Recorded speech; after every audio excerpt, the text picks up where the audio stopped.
Just so far left, you think, well, that can't be a part of this hole, but it is, because you'll get 40-mile-an-hour winds coming in your direction. Might have to play that way. Yeah, you may have to hit a driver left.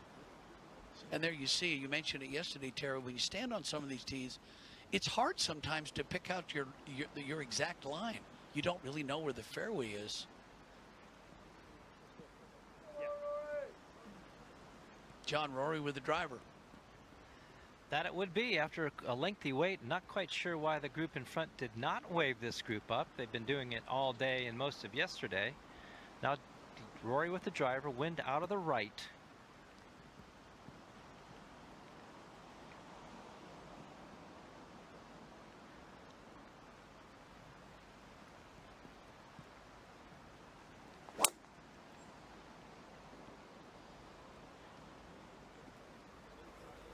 Looks like he likes it. Yeah, he's staring right. at it. He's staring at it.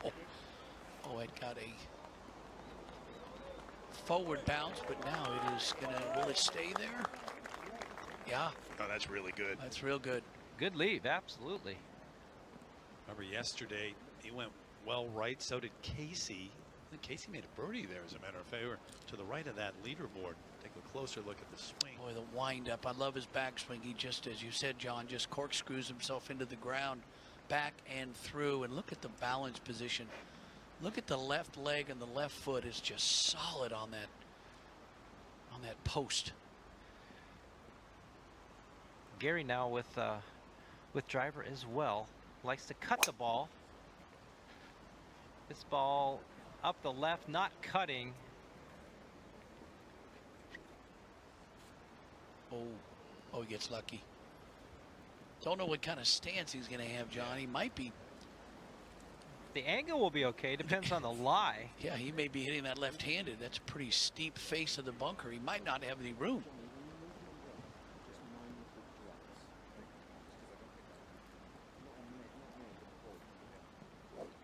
Paul Casey also with driver.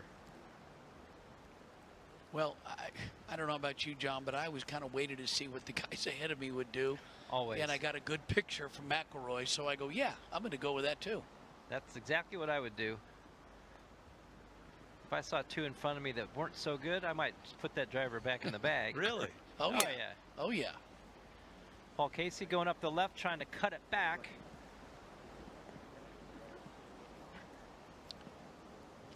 Remember we talked about that chipping yesterday? Remember those three guys, Tiger, in Tiger's group, he had those three chips? Wallace and Reed. Yeah, Wallace and Reed, and we thought, oh, the first one was good, the next two are going to be better. You were right. Follow the leader when it's good. Yeah. All right, McIlroy first to go and the best of the three. So great angle right up by that green. Chance for birdie here to get closer to the cut line on day 2 at the Open.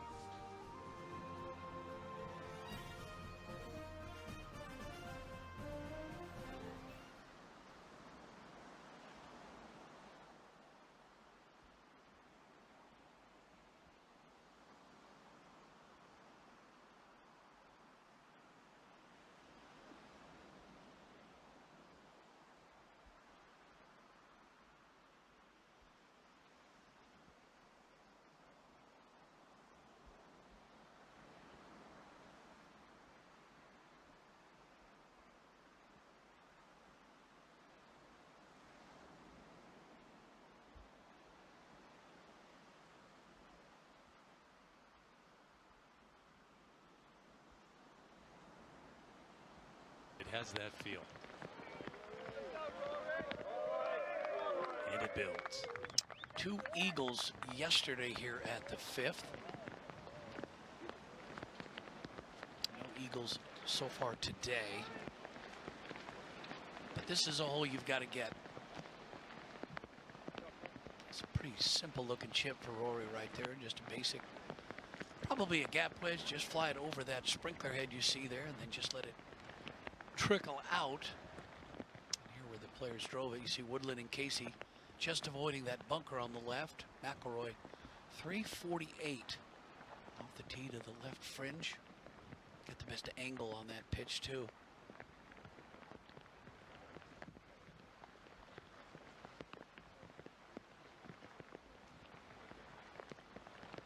Does he have room, Terry? Looks like it. Yeah. He does. He does. 81 yards. Ball below his feet, but he has a stance and a swing. No problem. Punt is 43. John, from our angle, we can see a good look at. We were watching. Okay, then. Watching getting the lens clean, but you have a chance to see the stacked sod face, the revetted face on all these bunkers. I love that look. Just love it. Unless you're in it. Hate it when you're in it. Love it looking at it. Gary just going to try to hit something low, but chase it up that little ridge. That's got to go. And really needs the motor. And again, such an unpredictable strike coming out of that long grass. And you have to guard against going long. I know that was kind of seems crazy on just a short pitch, but you catch a hot one, that baby's gone. 30 feet beyond this whole location is out of bounds. So if it skids, it could conceivably get out of bounds in a hurry. Paul Casey now from 80 yards. Try to land it on top of the second ridge. Put some spin on it. Just have to trust your technique. Good looking golf shot. Well done. Yep. Oh, look at that delayed spin. Did you see that delayed spin? Yeah. That is like kind of was hovering, and then spun. Almost like you're playing Golden Tee, John. Yes. You hit the backspin button. That's it. Roll that thing.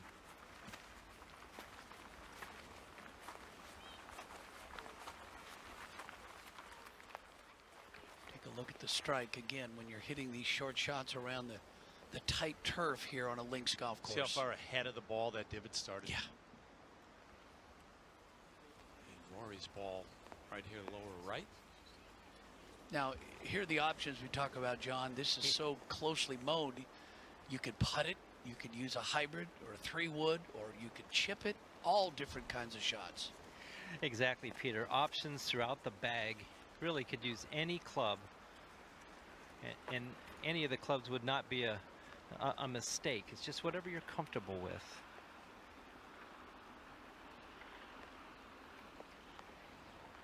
Rory with one of his wedges.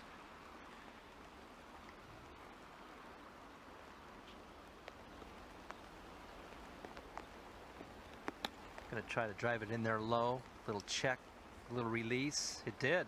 Released. Should go to the left. Pretty well done. Right on line, too. Just a little more oomph. Got to feel like a must make at this point. I was going to say that earlier. This is a must birdie for Rory if he wants to have any chance of the weekend. I know he's got a lot of holes left, but you've got to get the easy ones because there are some tough ones that you're just going to be hoping to make par.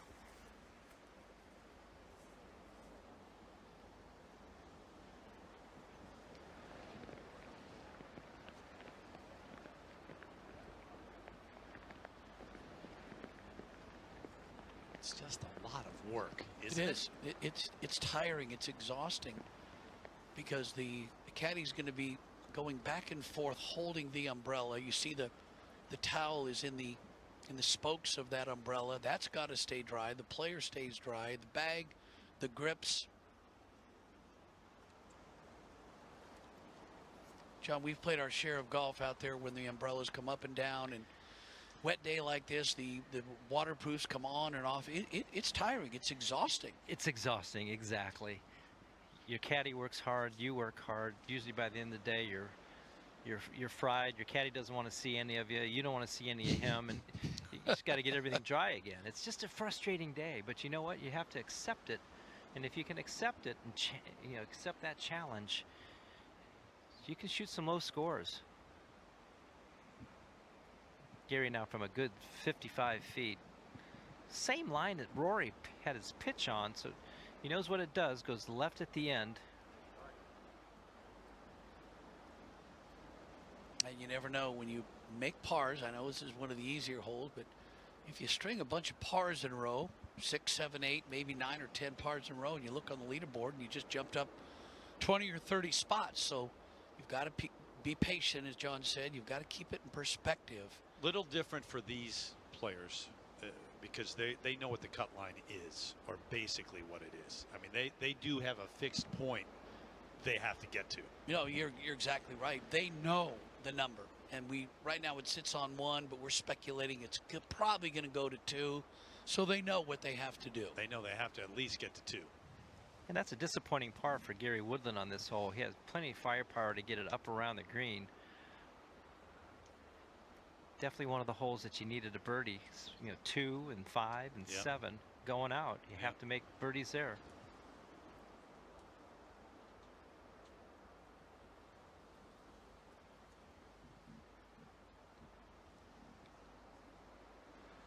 Casey looking for his second birdie of the day. Gave one back on the last.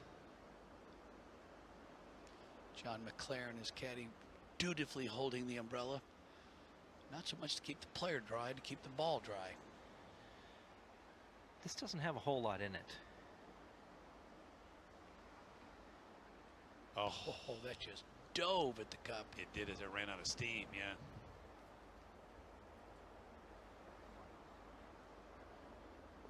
And a disappointment for Paul Casey. Yeah, John McLaren, Brennan Little, Harry Diamond, the 3 caddies. Give them some credit.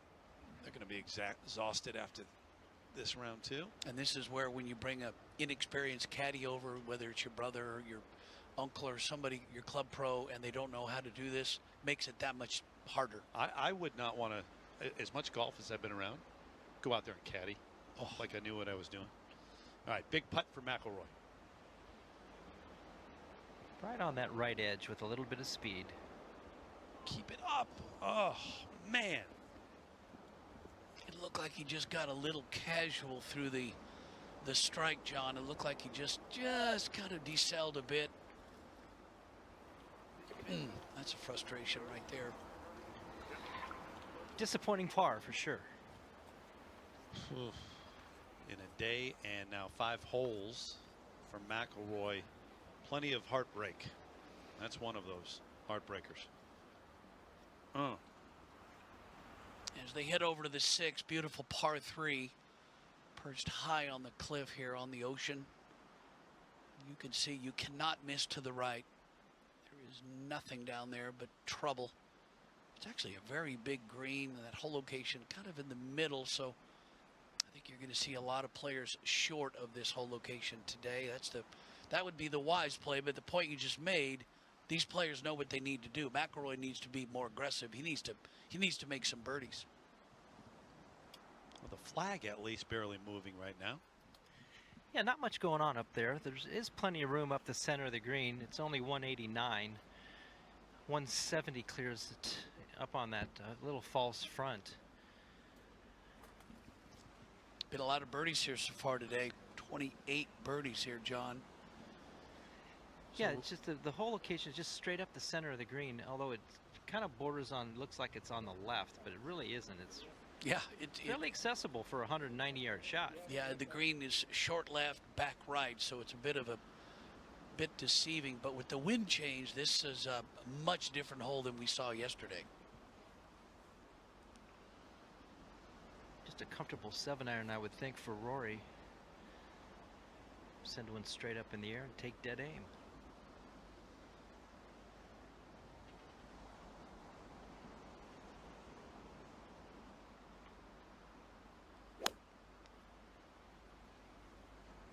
Is up in the air, and it's well to the right.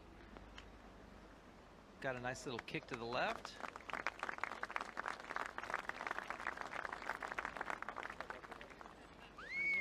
Try to read his face and his reaction after every shot, and it's been hopeful but anxious. Yeah, and he knows that's not what he needs. He needs those within 10 to 15 feet. And that was about 30 feet. Yeah, that was hole high, but 30 feet.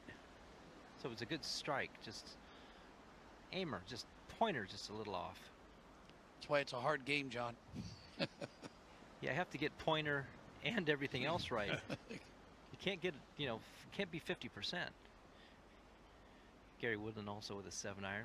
Likes to work it left to right. Working a little bit to the right, but inside of Rory's ball. Needs to hold down. Yep. Will it come back? Will it come back? Is it trickling? Maybe. Well, that'll be really good for either Saturday or Sunday. We got cameras flying all over the place, Terry. Mm-hmm.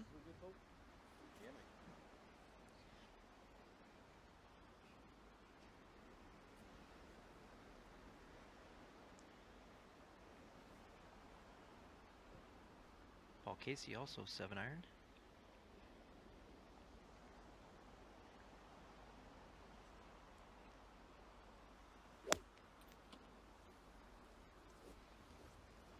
This is on a pretty good line. Really good line. Needs to slow down though. Still good. Looked even better in the air. So what might have been on the last for McIlroy, could have gotten that one and get it to 6 over and maybe 4 more birdies along the way. But much better than yesterday, no question about it to this point. Needs a lot, no. Needs a low, low number. Take a look at some of the action. That lengthy one earlier at 3. He almost birdied the first yesterday. Remember, he made that quadruple bogey 8. This was his drive at the 5th, the short par 4 5th. Plays a nice pitch and run. Pulls up to about, maybe 8 feet, 7, 8 feet. We had talked about this being a must make. And he just loses speed and catches the left side. And aggravating.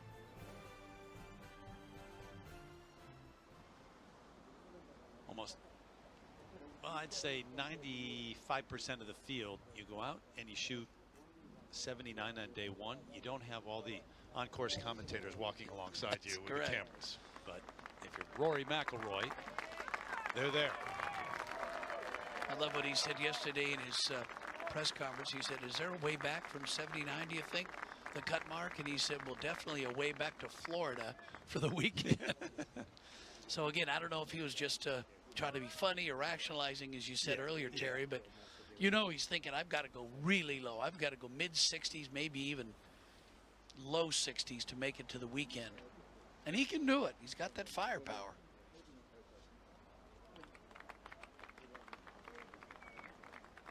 The encouraging part so far, John, is that he's hit good putts.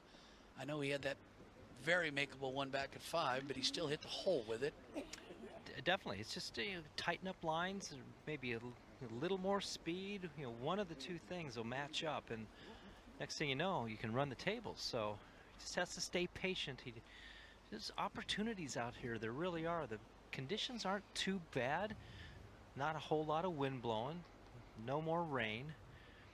Soft. Golf course is getting softer as the day goes on. So it's out there. John, I know we've all been there where you hit some putts and you think you're doing everything you need to do to make the putts, but then all of a sudden you step up the next one. You say, you know what? Well, I don't care, and you make it, and then you make the next one. It's called try not caring. Let's care as little as possible and see what happens. And then you run the tables, and then all of a sudden you think, wait a minute, I got a chance to make cut. I better bear down, and you miss. Start missing them. And there you go. Grip gets a little tighter, hole gets a little smaller. This one's makeable for Rory. Just coming in off the right, back down the hill. Did he hit it? No, didn't.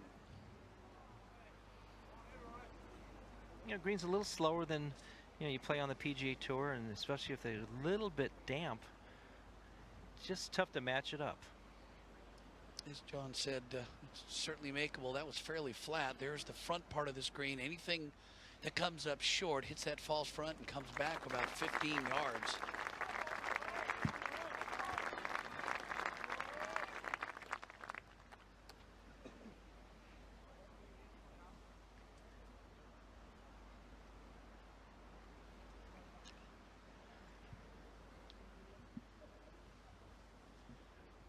So Gary Woodland taking a look. Goes back down the hill and breaking pretty good right to left early. Right, going down that little slope. He'll take a pretty hard left-hand turn. Just keep feeding to the left. Right there, back down the hill. Oh, baby.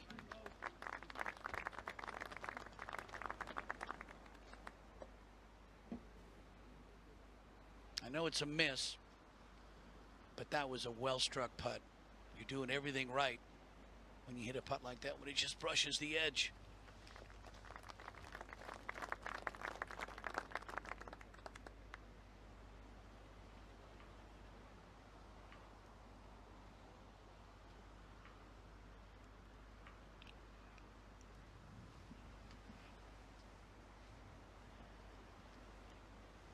Fairly similar putt for Paul. It's going to break hard right to left early.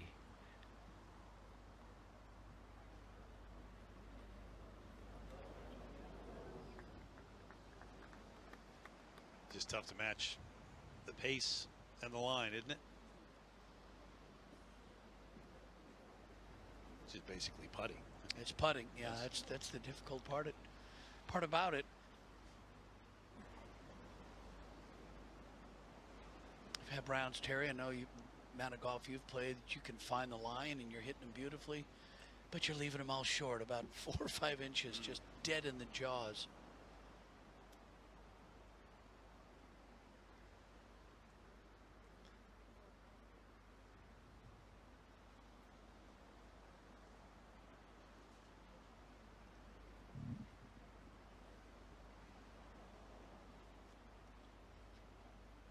Okay. Always laugh though because people say, "Well, get it to the hole. Make sure you can't leave it." Well, it changes the line then. So you know, what I mean. Yeah. So you're blasting everything 6 feet by. Okay. Yeah. So you got it there, but it's nowhere near the line. It's going to get there and go in. 10 under. I'm just thinking. I was distracted for a moment because Shane Lowry leads at 10 under. Darren Clarke just tripled the last to finish up 3 over par. The cut line goes to 2 over. Wow. Maybe it's going to go to 3. Let's hope for Darren's sake. Oh my Hometown hero here in Portrush. One of the best guys you'll ever meet in the game of golf, Darren Clarke.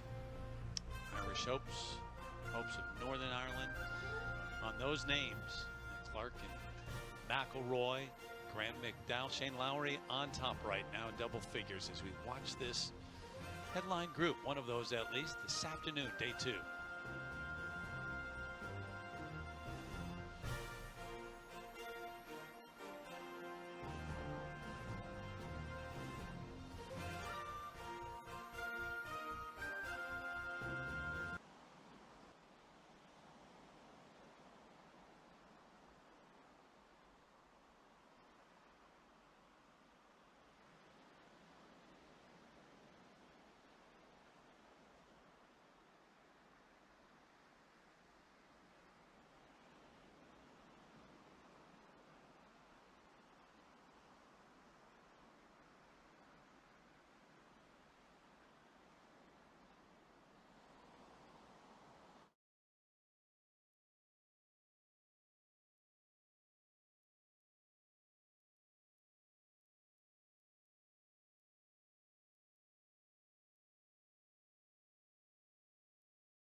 Wizards. Yeah.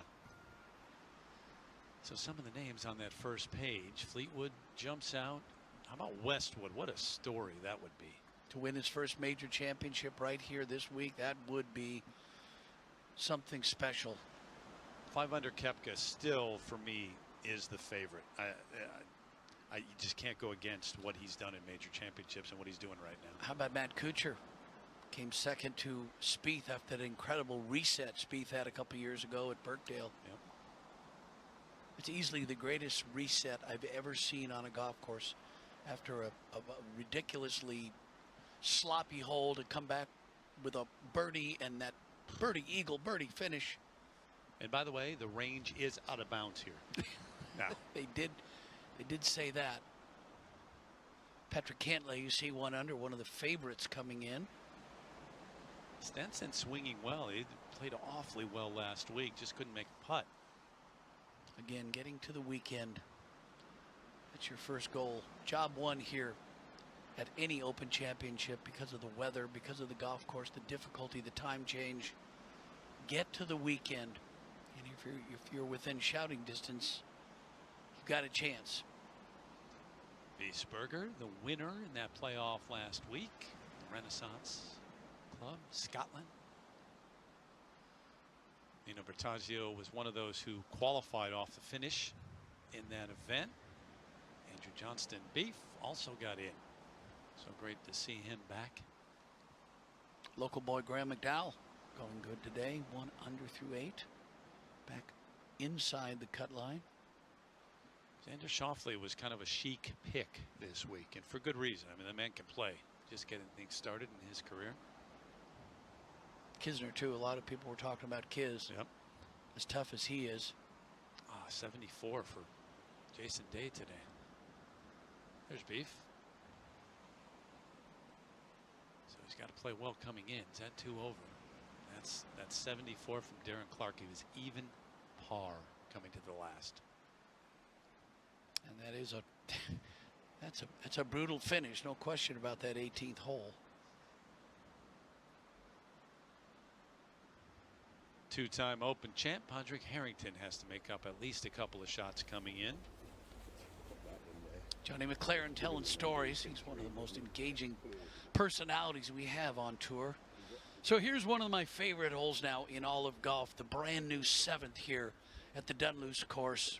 Par 5 up the hill. Look how it just turns left and right. There's Big Nelly on the right, that big bunker that you have to avoid.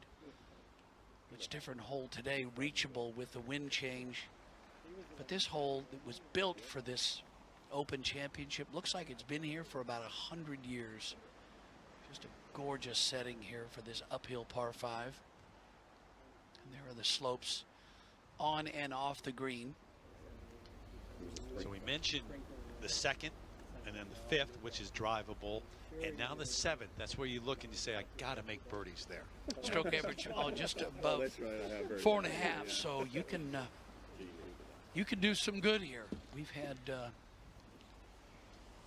8 eagles today so far here, so it is gettable, but you can see that thin little strip of fairway that is required. The players today in this group should actually be able to clear this bunker, Big Nelly on the right, although you don't want to go just inside that bunker. Would be perfect. Little runway, downwind out of the left. Oh no, anywhere in there. Flew in the left bunker, and that will be just a wedge down the fairway. He knew it right away. And we heard the thump into the wet sand.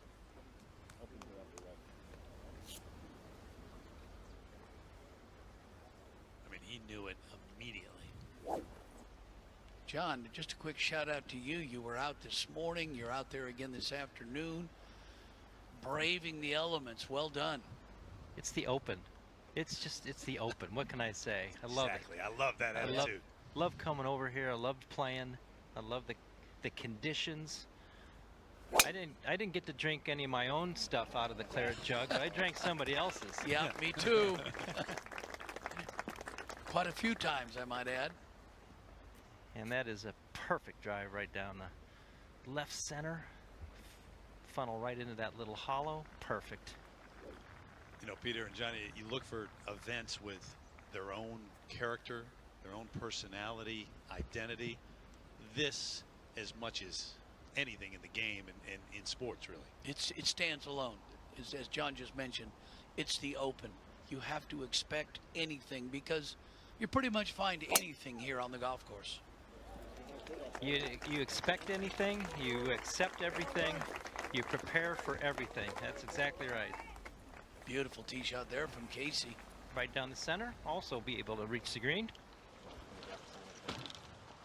Pretty big statement you just made too a while ago. One of your favorite holes in golf, and it's brand new. Yeah. I was blown away when we were walking the golf course the first day. I saw 7. I got on the tee and it actually took my breath away, and I stood there for 3 or 4 extra minutes just admiring the design and how beautiful it is. Yeah, I agree. So we'll see what McIlroy can do from the bunker. The other two in prime positions here at the par 5 7th.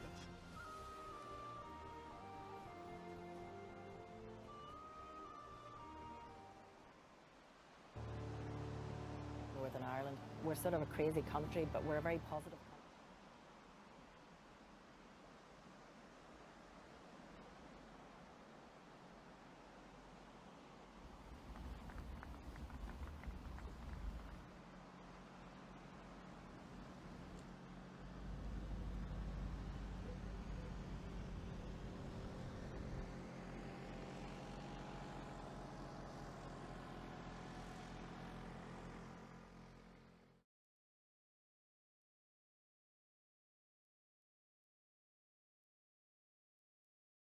The tee.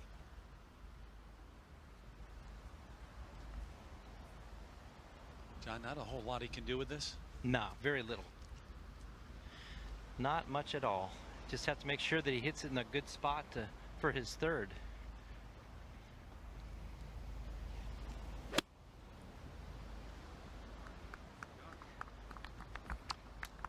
Well, we saw him do it off the tee at the second. Had to do the same thing. Hit in the fairway bunker. Just had to wedge it out.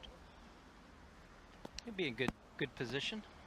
And with that driver of his, John, that is a weapon. If he would straighten those out at 2 and here at 7, he's probably going to hit the green in 2 and make easy birds. Exactly right, Peter. That you have to. There's certain holes that you must drive it perfectly on, and as good a driver as he is, to waste shots like that. Liverpool, Hoy Lake, the win back in 2014.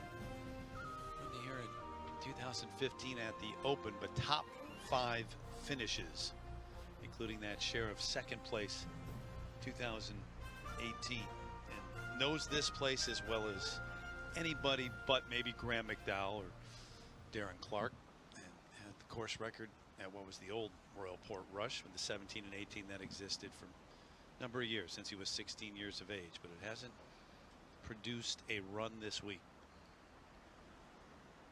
You and I were talking in break about the vagaries of links golf, the chance, bounce here or there. You can stand on a tee, hit a great drive.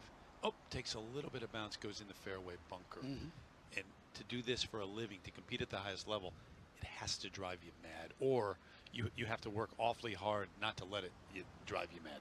I think back to the great performance by Tom Watson, then 59-year-old Tom Watson, the last hole at Turnberry. I think it was an 8 or a 9 iron. Played it short of the hole, hit a perfect second shot, and the ball hit on one of those knobs and sent it over the green, and he made bogey and lost in a playoff to eventual champion golfer of the year, Stuart Sink. But that's exactly what you're talking about. You get a well-struck shot that gets a crazy bounce. Hit it where he wanted to. Right. It was a heck of a shot. It just took that hit and bounced.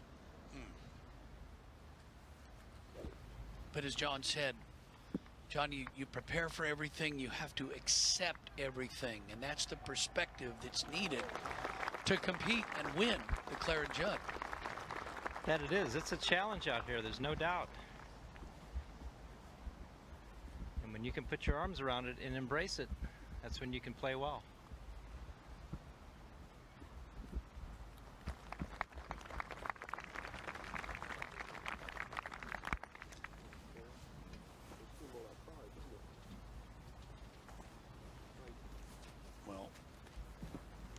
Rain has stopped, but it slowed them down early in this round, and it was long yesterday anyway. They've been waiting on nearly every hole.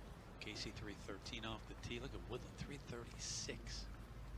Look how that sand dune just pokes out from the right, which obscures your view of the green. That's just the genius in the design. Well, Casey 258 to the front. Kind of out to the right, needs to miss that bunker. You don't want it there. Oh, that is a bad miss right there. Long bunker shot across another bunker.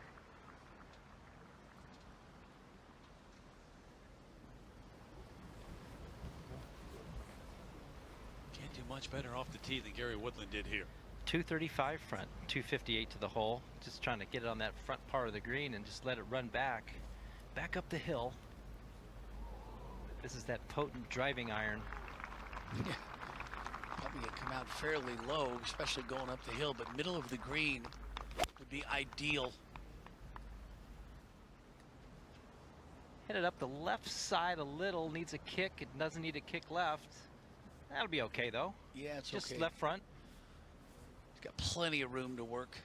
That's one of my favorite shots. We talked about it yesterday, Terry. That long pitch and run shot that you get on all these links golf courses. Again, you can use a 7-iron. You can use a sand wedge. McIlroy ready.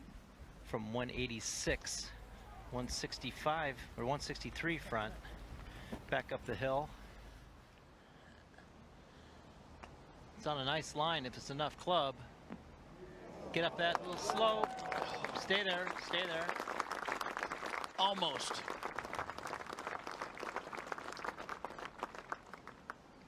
Other than the drives at 2 and 7, John, he's hitting some quality shots.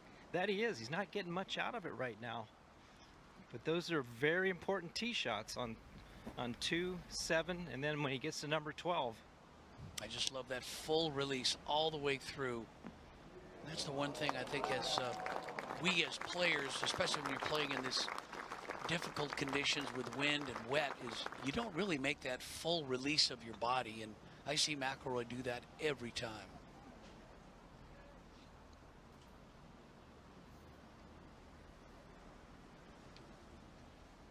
Been a lot of talk between these three. We've had time to talk too. We've had weights, but a lot of conversation taking place. Yeah, sometimes when you play with somebody or maybe two guys, you're not really, you don't want to hear them talk. You don't want to talk. You see them standing on one side or the other. And that you always have to respect a player that wants to get into his own world and start thinking about his own thing. Let me guess, you like to talk. Oh, well, no, that would be correct.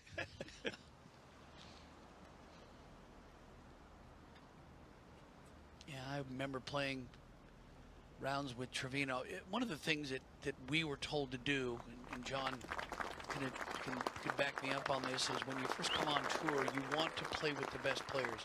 I always sought out Trevino and Nicholas and Palmer and Player, asked them to play a practice round because you want to pick their brain. You want to prepare the way they prepare. And they were so great. They would let young guys like us play with them.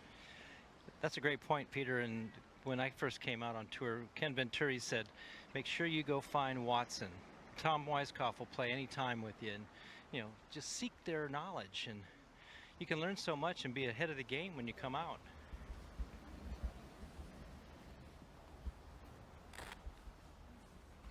This is not a fun shot right here for Casey. No.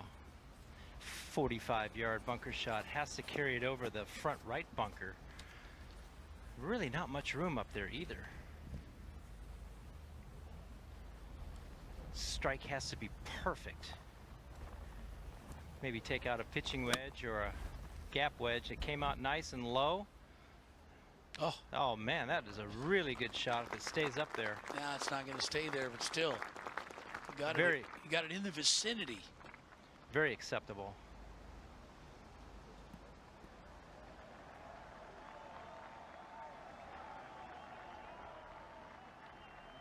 So you got choices with this one. That you do. One of those is all the way through the bag. Pretty much, yeah. He's got like a little alleyway too. He's not down in the hollow. He can pitch it straight up the green. It's going to kind of kick to the right, then go left up that slope.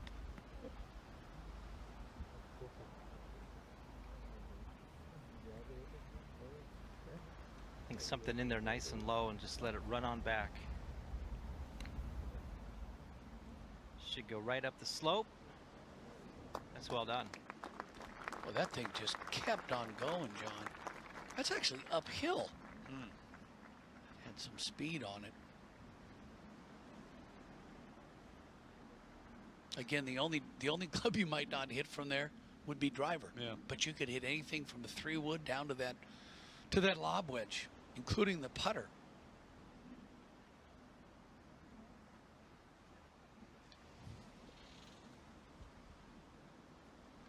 Said earlier, 8 eagles here. 51 birdies, so this hole is definitely gettable. McIlroy looking to make the 52nd birdie. They pretty pretty much feeling like he needs to now. No doubt, this is crucial right here. Up the hill going left, then straightens out. And there's all the slopes on and off the green. I wouldn't say these greens, John, are perched up in the air, but because of where the greens are built on these sand dunes, it just adds that element of consistency with all the little bumps and humps. Absolutely. You don't see many links golf courses, especially on the rotation, that have this much undulation in the greens. Usually fairly flat. These, like you said, great putt, great birdie, great perseverance. They still believe. There's a lot of ways to make a birdie, especially if you hit a bad drive. Just get it back into position and do that. Boy, think of what could be. He could have birdied 1. If he hit a good drive at 2, almost made that putt at 5, and then he makes the one here at 7. So if he finishes 1 outside the cut line, that putt at 5 is going to haunt him. Still +1, but it's been dwindling down the number that are at +1 or better. Although now, Jake, you really think about it, if it stays like this. Yeah, that's true. It's cleared up a little bit, but there are 71 players. Yeah, it was About a half 77 hour and ago. 74 Yeah. and then 71 now. It's going to get there. From my experience, it's just creeping that direction toward 2 is probably going to be the cut. Yeah. Well, later in my career, when I was a big cut watcher, I kind of had that feeling too. Going back to the right, will it come back left? Oh, caught the edge. Oof.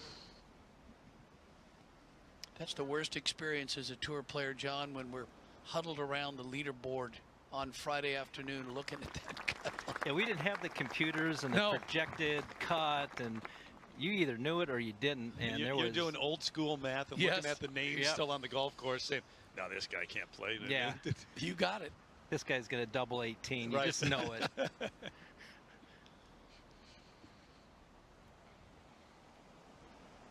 right, so Gary Woodland ran it by, and even more than I thought initially. Yeah, I thought the strike was pretty good on that pitch shot. Thought it would check and then just kind of release, but it just kind of skidded. Yeah, it just kept rolling.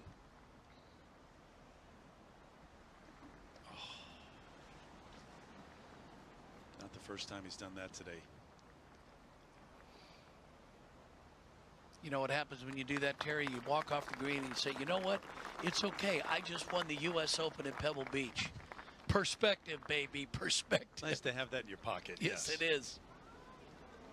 You know, normally a start like that, 7 straight pars, that's really not going to hurt you. Say, okay, I'm not losing it here, but and look, he's 3 over, so maybe just has to make 1 birdie collectively. As they head to the other new hole that was built for the Open Championship this year, the 8th dogleg left par 4. You've got to avoid those 2 fairway bunkers down the right side. Again, brand new hole, so we don't really have any history on this hole. This part of the golf course was borrowed from the adjacent Valley golf course here at Royal Portrush. And there again, you cannot miss left. Short is okay. It'll come back just a few yards, but left, it runs way down that hill. 1 eagle today. Yeah, much tougher, too. 8th toughest hole on the golf course than the one they just played.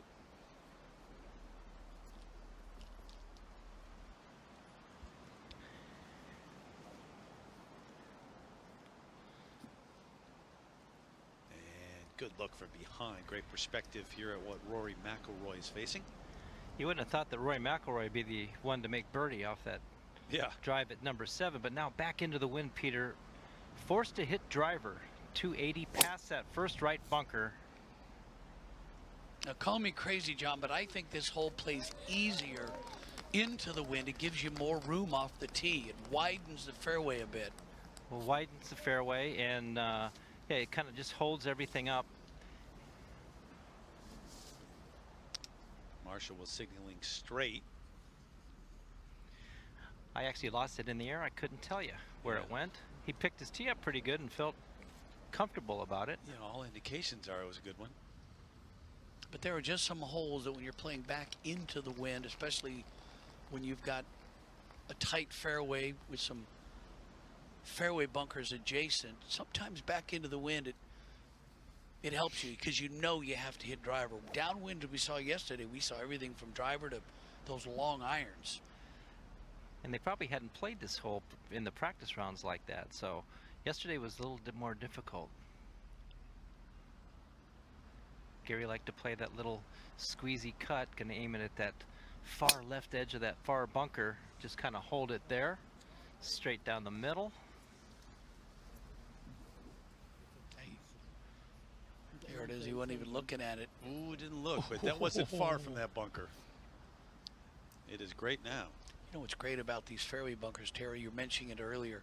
It's almost like there is a washbowl effect that if you get within 4 or 5 yards of it, it does nothing but just find its way to the bottom of the bowl. Oh, yeah. These bunkers just love to gather tee shots.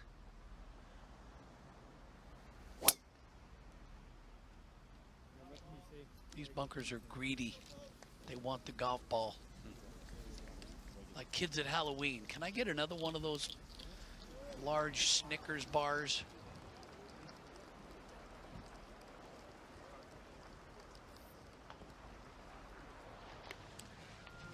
So all three with a chance here.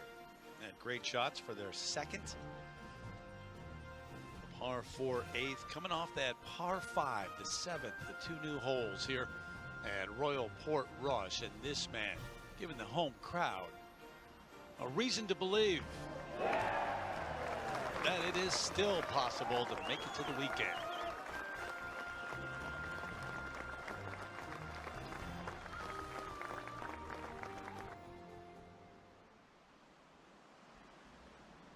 So I think maybe just a couple of yards ago. So we'd love to actually back into the mid to high 40s, isn't it? Got to be 15 a hurt, isn't it? I don't know, John. Yeah. Certainly solid 10. We've certainly got 15 of help from that bottom.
Just dropping straight down.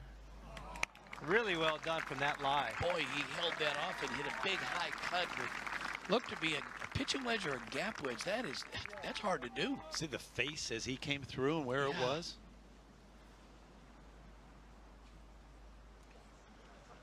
Took a big divot there too, piece of sod. Well, you mentioned it earlier. Look how the weather is cleared up. There's not a lot of wind, no rain right now, so yeah, there's bones. All famous kind of people walking the fairway. John Cook, Jimmy Mackay. Yeah. We got bones out here. We got that guy right Andrew there. Coltrane. Yeah, we got that guy. Ex-players, LPGA, LET players out here. We got them all. They put the no names in the cabin, in the booth. That's true.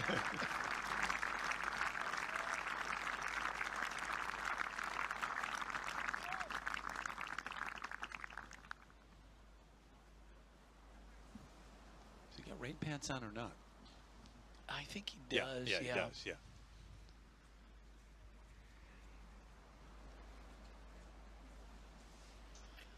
There you see it. We mentioned can't miss left, can't miss short. That whole location right there in the middle, everything, all those yellow arrows going right toward the cup. And that's when the players licking their chops. They know that no matter what they do, everything's going to kick toward that flag. Now, conversely, they're going to hide some pins on the weekend to where you just know you can't get it close.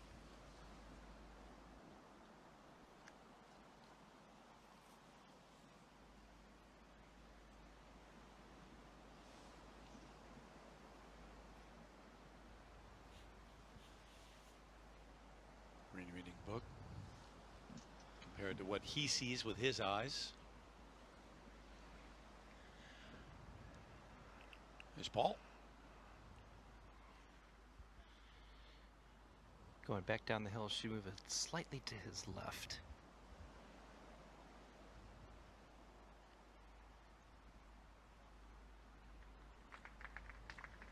That was left right away, wasn't it? He hit it on the run. Yeah, what's interesting, Terry, you're talking about Rory looking at the greens book. And John, one of the things you can't do as a player, depending on who your playing partner is, but if you've got somebody that has kind of a iffy stroke, you can't watch them hit a putt if you're on the same line, because they may cut it or hook it, and it'll mess you up. And that's kind of knowing your playing partners, too, on the ones that you want to watch and the ones you want to turn your head.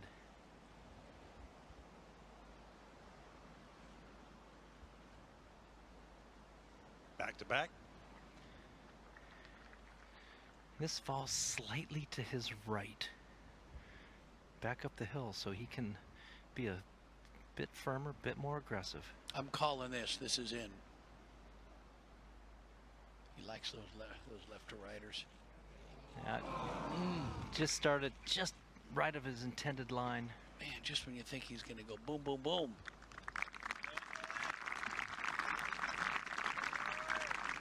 He's had chances. Taking advantage twice, but he's had others.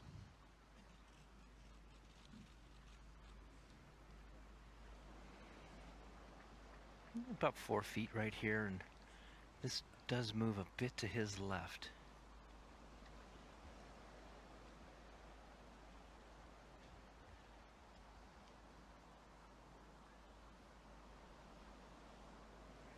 Okay. So 8 holes in the books. Gary Woodland 1 under for the day and right on 2 over, which we expect the cut line will eventually get to. Earlier today, part of the marquee group coverage, Tiger Woods, after the struggles yesterday, coming back. It was warmer today. It was in the low 60s, maybe 63, 64 to start, able to get loose right out of the gates. This for birdie at 1. And this was the way that you're looking to start right there. It doesn't ensure a great round, clearly, but that's a good way to get going. Rolling it well at 6 for birdie. A couple of long ones. Ones you don't expect to make, but you're happy they go in when they do. Yeah, he had a lot of ground to make up after the struggles on the opening day. 7 over to start. You know where the cut line is now, so he's thinking that 1 or 2 over, trying to get it to that. Second and 10 on the approach. Leading to a birdie at 11.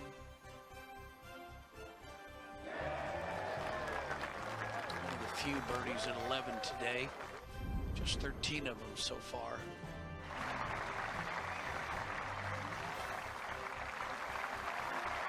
So the tap in for bogey at 18, a round of 70 and 6 over par. So Tiger Woods in his 21st appearance, the 3-time Open champ. Not going to make it to the weekend. No, but when he birdied 10 and 11, we were all thinking, okay, here we go. He's got par 5 12th, and it just didn't happen. Hey, listen, at his age now, coming back from what he did, won the Masters, but hasn't played since the U.S. Open. He knows he's got to take time off because of the back and where it is. And you come and you play in the cold climate, you just don't know from day to day. You don't know, and I think what he's doing, he's probably looking at his schedule based on his body, and we'll talk to John Cook about that more because John knows him so well, but he's trying to get that balance. The ninth hole here, dogleg left. You see it's a uphill tee shot, 431 yards, and there's 2 deception bunkers short of the green. You want to avoid those at all costs, and there you see the blue arrows again, taking you off the green. Big green here, and there's really not a lot of movement on the putting surface. Not easy playing over par 7, toughest hole on the golf course.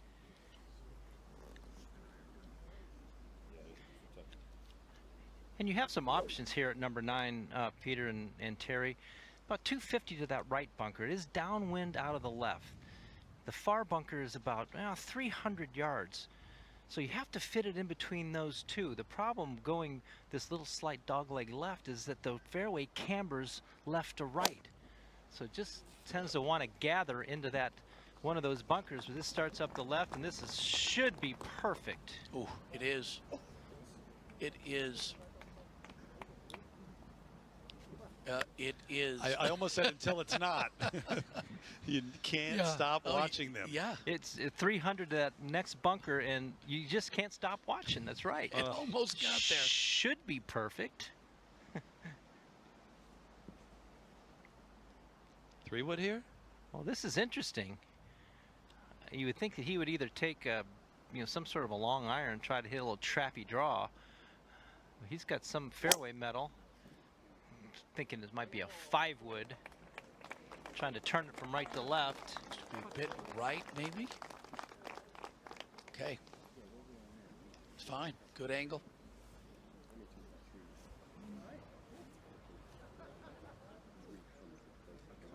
I can't reach that. I mean, you know a bullet's got a chance, but yeah, we haven't got a club that really covers all of the back. So this is what club I can steady now. Okay, I understood that I can't reach that part. Yeah. Yeah, careful though. Yeah, right. You say you can't, and it's downwind. He's going to aim it at the first right bunker, try to work it from right to left.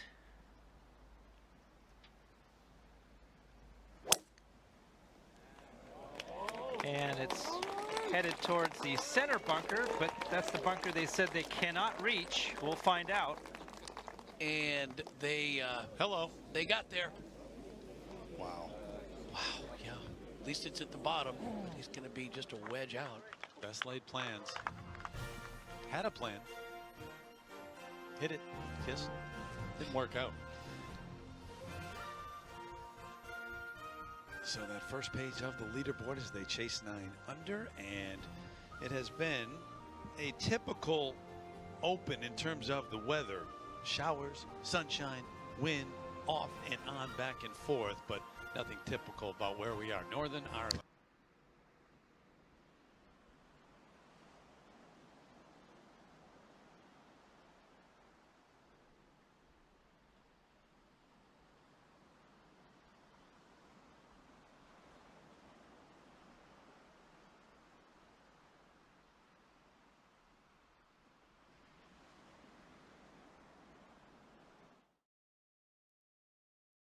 Good news is it's short enough he may have a play, but he's going to take a chance if he does.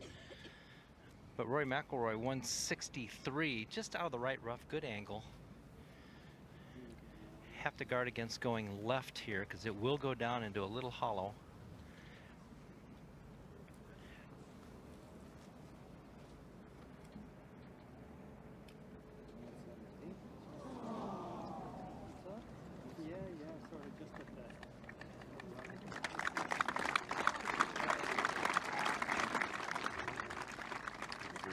Clear, so green light for McIlroy.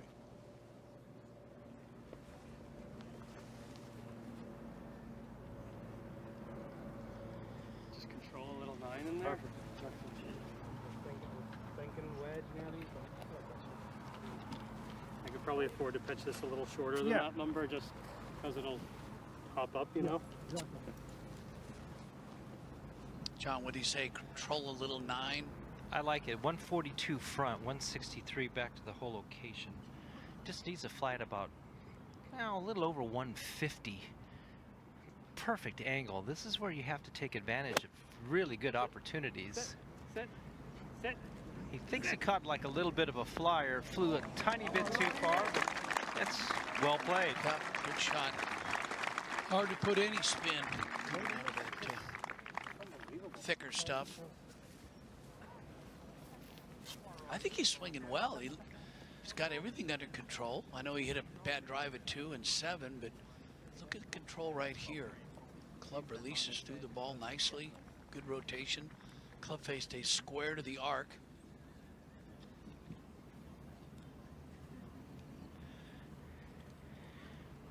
From 130, 109 to the front.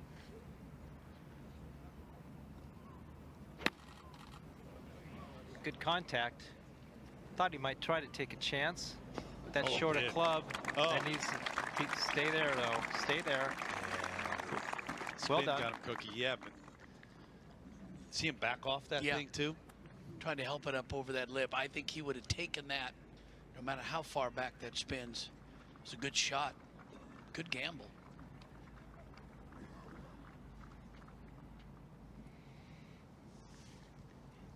Gary from 129.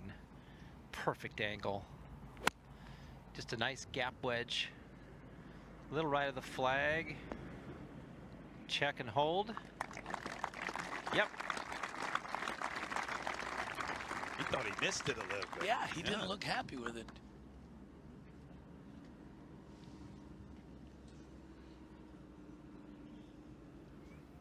Watch how he comes back, stays way back on his right foot, which is just fine in a situation like that. He's trying to make clean contact but get it up quicker than normal. It's going to end up on the green, but that's just fine.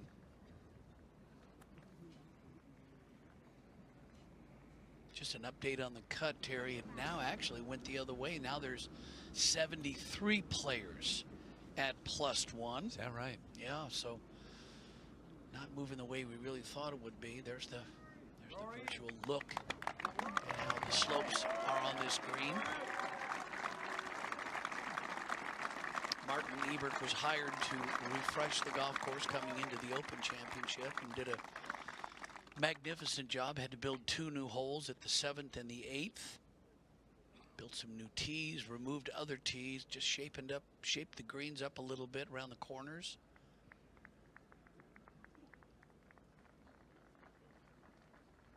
And even though we've got a lot of rain, it's still pretty sporty, still bouncy. Got to feel a lot of responsibility when you take on a project like that. A place that's been around for a long time, a heralded place in the game of golf. It's hosted the Open before, but a long time, and you're going to change it. And you're going to create 2 new holes. Yeah. Come on. The eyes of the world are on you. Right. Yeah, think about undertaking something like that. If you're Gil Hance or Martin Ebert or back in the day, Robert Trent Jones or Fat Tom Fazio, these Open doctors, that's quite a responsibility. It sure is, and especially to take a place that has been established for a very long time and holds a certain place in the game, and then you're going to change it. It rave reviews for the changes this week.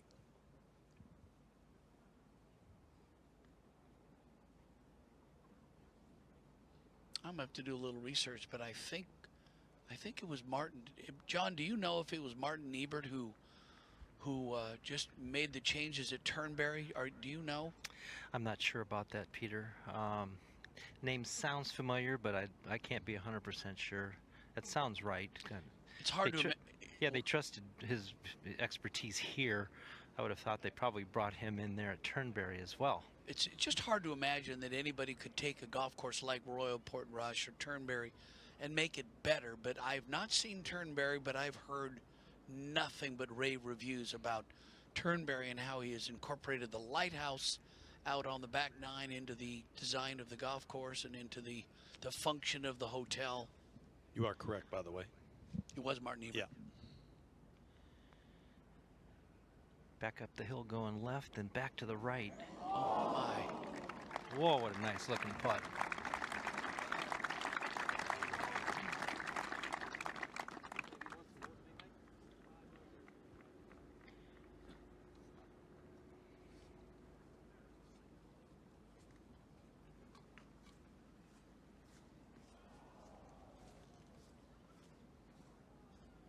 Casey making his 17th start. The Open, couple of top 10s, share of third back in 2010.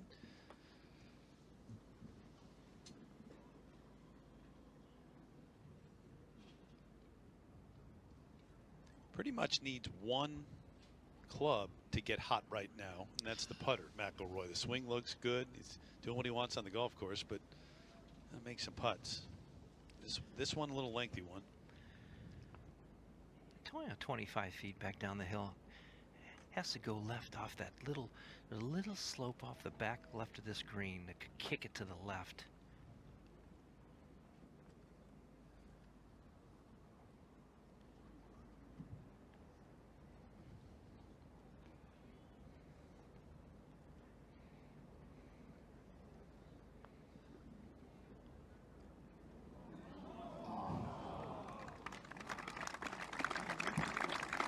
Mentioned his finishes the last 5 years in the Open. Remember last year was in the mix, finished tied for second behind Molinari, with Kisner and Rose and Xander Schauffele.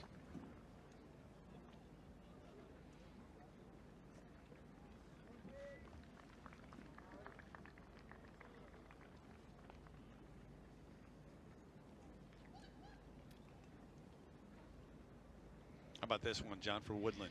Not much to it. If it has anything, it might want to just kind of hold up the right. It might fall just a tiny bit to the right.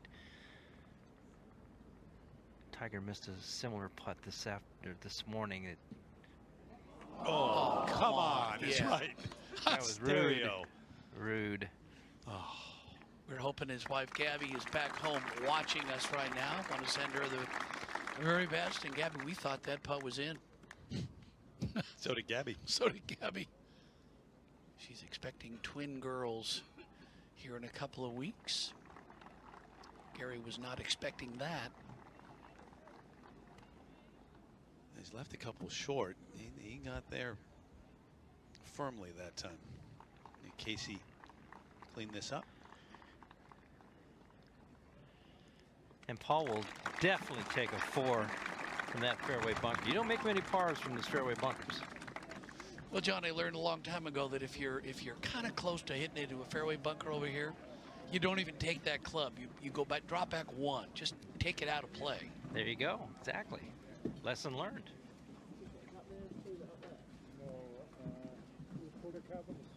To the 10th. Dogleg to the right, really one of the cool greens here at Royal Portrush. Narrow little fairway here, 443 yards. It's a pretty good drive. As you see, it just turns from left to right, so the players have to be careful not to hit it through the turn point at about 310 to 320. The second shot, take a look at this green. You've got to get it on the left side of the fairway to give you that angle, so you can look straight up the green at that hole location.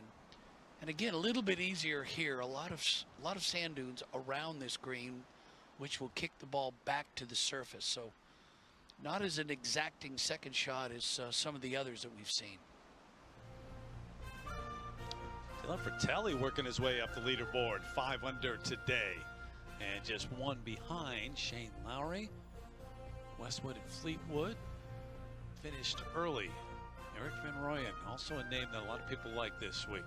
4 under.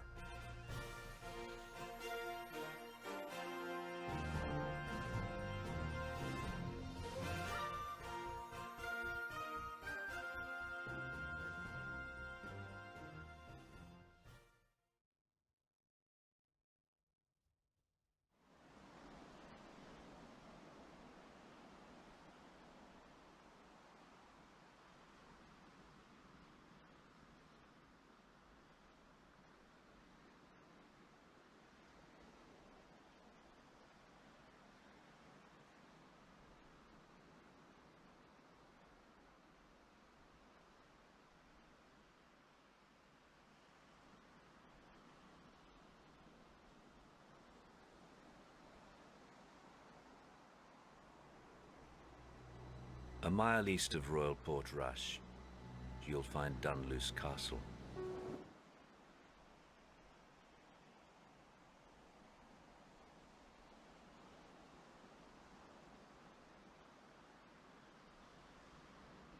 Nine done. Coming home now.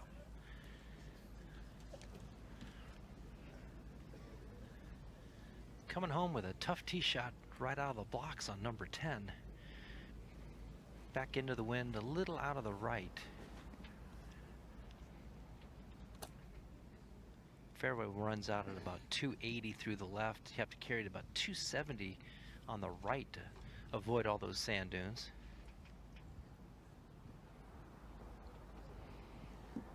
When I walked around this golf course on Tuesday, guys, almost every tee shot looked like you had to fit it somewhere. This doesn't have any bunkers, but you still have to fit it in between the sand dunes. Yeah, sometimes these fairways look like the players and caddies have to walk single file down the fairway so they don't get their feet wet or sandy. Hanging to the right. Carry the first sand dunes. Can't exactly see where it is. It might be in that little valley. I think it's okay, though. Yeah, it's fine. He's not going to be able to see the flag stick, I don't believe. But that shortens up this golf hole, no doubt. Looking to make a move and for the cut line to move. McIlroy. Watch the rotation here. Watch the wind up in the backswing. Huge shoulder turn.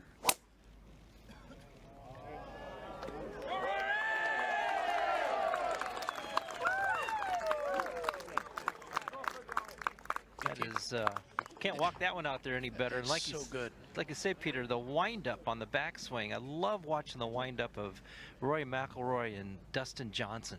Just look like they wind, and then just unwind as fast as they can. It's a coiled spring, and it's a good lesson for us at home just to keep stretching, keep flexible, so you can turn like that. Flexibility and mobility, that's what it's all about. Yep.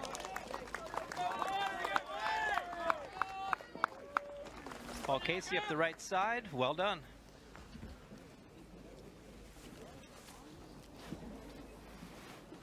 So we talk about his backswing. Take a look at this shoulder rotation. We're at a bit of a different angle, but that is over 90 degrees. Look at that, about 110 degrees. They watch the turn of the left side all the way through, the explosion at the ball. Now watch this turn through the ball. Again, he matches his shoulder turn like he did in the backswing, and he holds that finish. And I watch that, and I go back to the little vignette that we came back with, and the images of him as a little kid, about 60 miles from here. And those that are out here this week, over 30,000 of them, but under the age of 25, something like that, and all the kids who are going to see this and go play golf.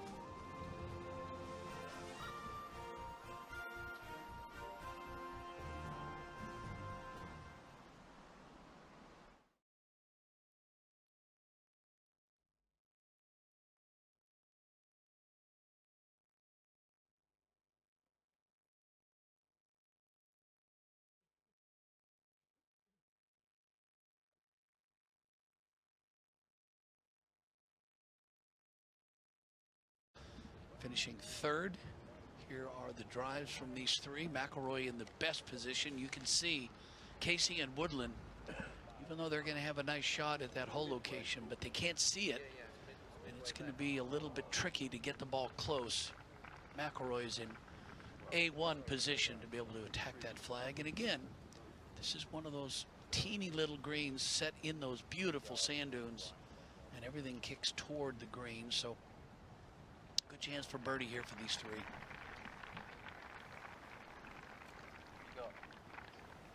58 was up.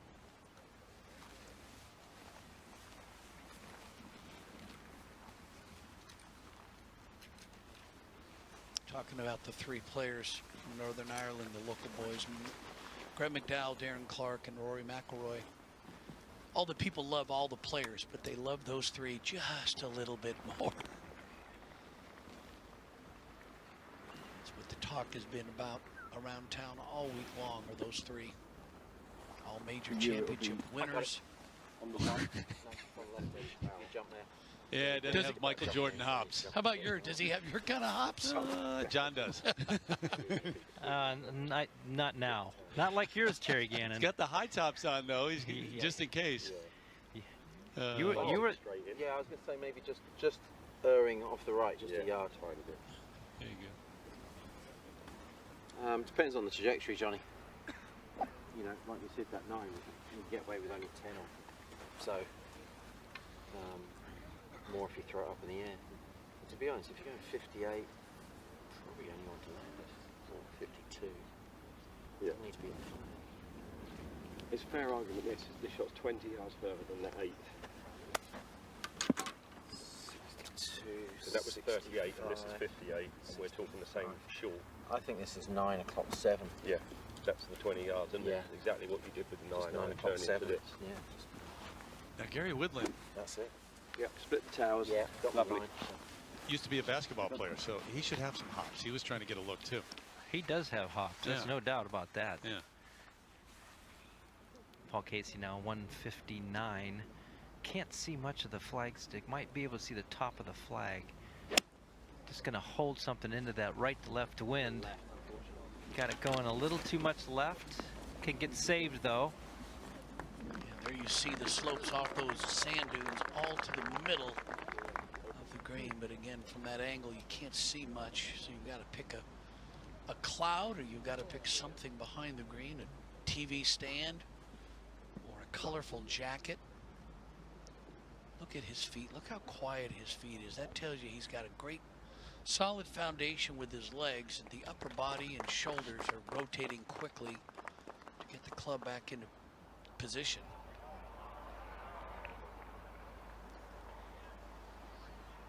John, Gary, with this right in front of this large mound. Yeah, cannot see anything. He has to go just pretty close to that, where you see that number 10 from 135. It's going to send it way up in the air. The wind's got to get this one down. It's on a good line. Oh, I was waiting for that delayed spin. It wasn't trying to get down that little slope. That's Well, not far from the hole, but that's going to have a big break. He was waiting for an applause. What type of applause? Whether it was a roar, just a cheer, polite applause. Couldn't see anything. McIlroy now. Perfect angle, 138. Has to go hole hunting right here. Sends it way up in the air, holding nicely. There you go. At least the look on his face as we go close in, it's optimistic. He's driving pretty well, hitting some solid iron shots. Just has to get that putter hot. So take a look at this. He goes right at the number 6 in the background. Plays a little bit of a draw with that sand wedge. Right under the hole. Well played.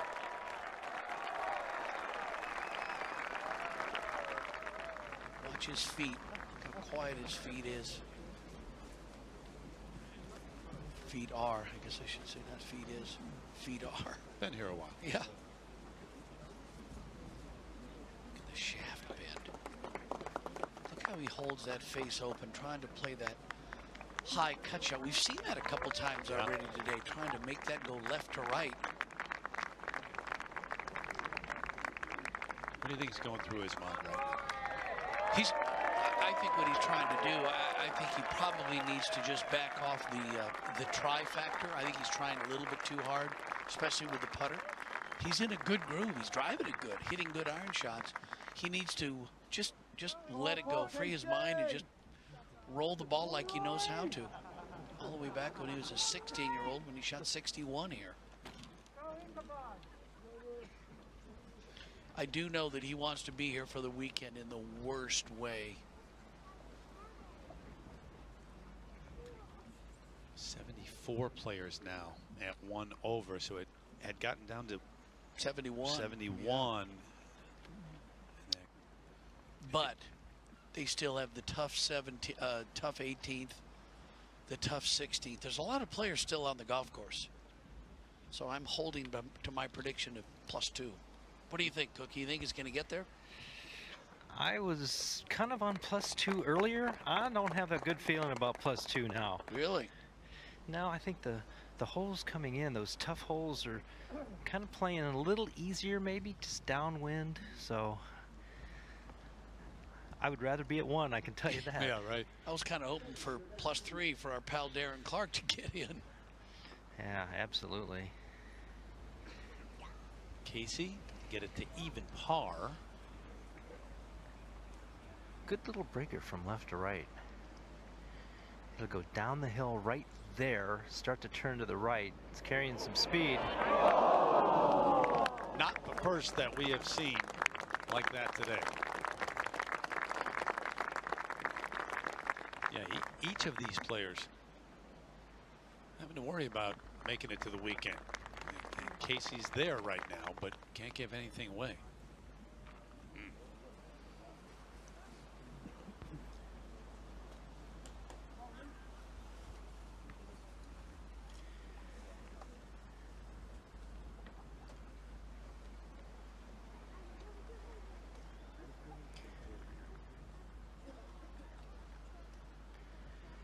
Gary with a nice look right here. Has a bit of a break from left to right. Little bit of a ridge right there that he has to stop it on top of and then let it trundle down. Yeah, you can see that here on the screen. It's you can see the light grass, then it turns to the dark grass.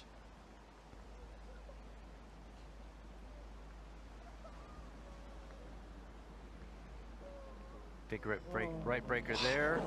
It's a lot of break for a short putt.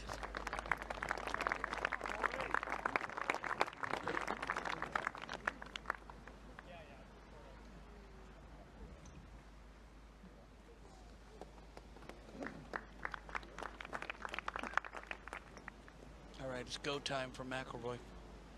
Got to get this. This would go a long way right here.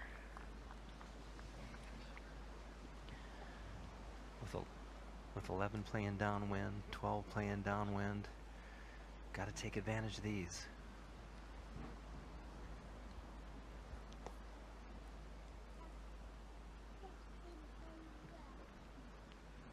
Especially coming in on this back nine, John, you've got the 3 hardest playing holes today in the second round, so this would be big.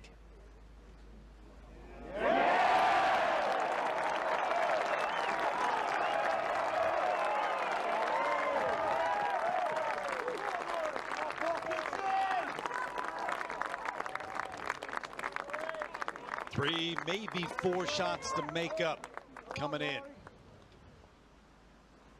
That was a confident stroke. You could see right through the impact area. No decel. Very, very positive. I love watching the slow-mo rain. That I think is the favorite. I think it's cool too. So next couple of holes, maybe go get it too, because you're talking about 16, 11, the one coming up. That's the 3rd hardest hole. 16 is the second hardest hole, and 14. And 14's the hardest hole on the golf Yes. course today. So yeah, you've got some tough holes still facing, but he's hoping the field struggles a bit. He's hoping that McIlroy makes a run. And Woodland not done yet either. Gary at 2 over, so he's got one to make up too. And Casey right on the cut line as we watch this marquee group on a Friday afternoon here in Royal Port Rush at the 148th edition of the Open.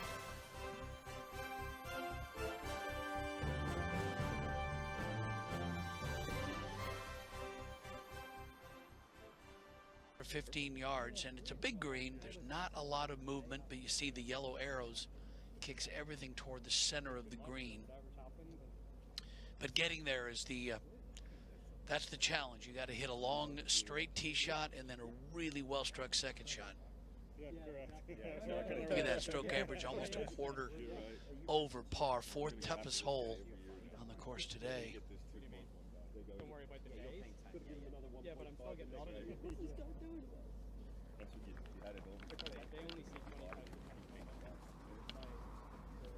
There you go. Having some fun. Got to break those guys up.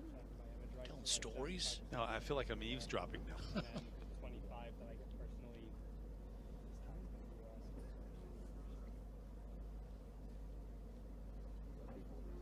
Oh, I know.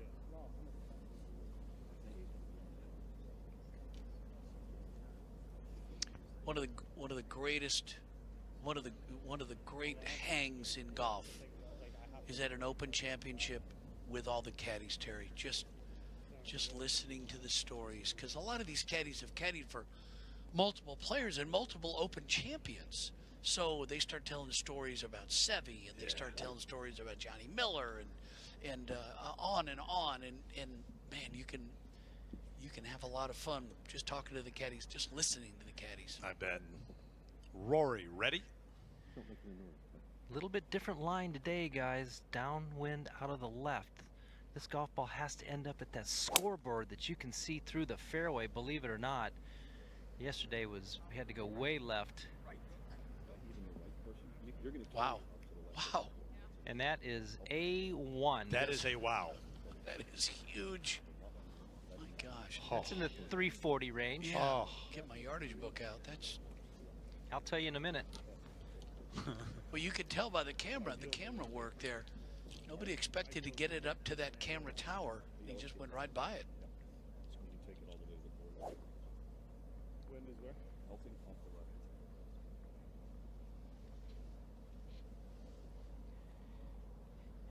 Gary going to try to start this at the TV tower right there through the fairway. Try to cut it back to that scoreboard would be perfect.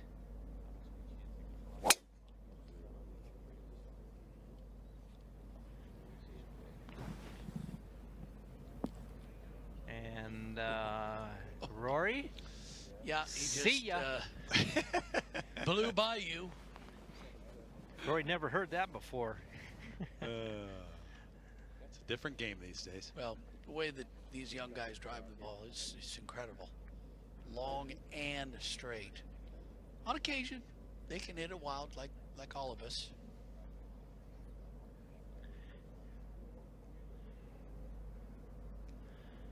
Paul Casey ball flight, I think, could fit into this fairway as well. Just start at that camera, peel back to that scoreboard. A little more room to the right than you think when the wind's like this, but you can't afford to miss too far to the right. Wow. And as good as that was, that's 40 behind. I was going to Rory say, and you two talked about wanting to and Gary follow Woodland. good shots. I don't know if you want to follow those two drives, though. Makes you feel a bit inadequate. And Paul's not short. Yeah, watch this. Watch the coil we've been talking about, Rory. Take a look at the left foot. It stays flat on the ground, but look at the shoulder turn. Now watch, Terry. We mentioned it. Because he turned so far behind it, he's inside coming back to the ball, which allows him to just speed through on the rotation. And as John Cook said, just literally rotate and screw himself into the ground. He rotates so quickly. Take a look at some of the highlights from day 2 for Rory Mcilroy, which has been, without question, much better than that opening round. Nothing to lose, I guess, in his mind when you start, but this was for birdie at 3. Almost birdied the first after making that quad yesterday. Came close again at 5. It looked like he got a birdie the 7th, and he did. A few moments ago at the 10th, his approach. Yeah, another hole you feel like you have to get. He had a perfect tee shot, just a sand wedge second shot just under the hole. It's a positive stroke right here. Walking right in. Most major championships, 2010s. McIlroy and Koepka very quickly to 4. Speed, the winner of this event a few years ago, that duel with Kuchar down the stretch. Those 3 have had a lot of time to tell stories today. They have. I was mentioning about the caddies. When you have a chance to talk to the caddies, they talk about weather, they talk about different shots, about shots that Nicklaus played and Gary Player played. And when you're out here 20 or 30 years, or in some cases 40 years. I think of Mike Cowan Fluff, Yeah. who started with me on tour back in the late 70s. He's here this week caddying for Jim Furyk. Always told me a few beauties on you. Oh, Did he really? Yeah. Oh, yeah. Are you going to let me in on that? You don't want to know him. No. No. You mentioned the huge tee shots from McIlroy and Woodland. Take a look at that. 352, 346, and 20-yard. Casey, I'd take 328. Yeah, 328. Come on. But you can see how narrow this fairway is. It turns to the right. They had to bite off a lot down the right, and you're really hitting blind over that, over the junk. But it is difficult, isn't it, when the wind is different than you've played at picking a line and knowing, because it's not, even though this golf course as a links course is framed by the dunes, still you are going outside of that and picking something in the distance. And when the wind changes like this, it's a different golf course. Yep. You may be taking it down the fairway on the left on 11 yesterday, but the wind switches. Now you're aiming way out over the right at as John was saying, at the yellow scoreboard. That wasn't even into your equation on day one. Exactly. So, split it. 1-2-6 in the air.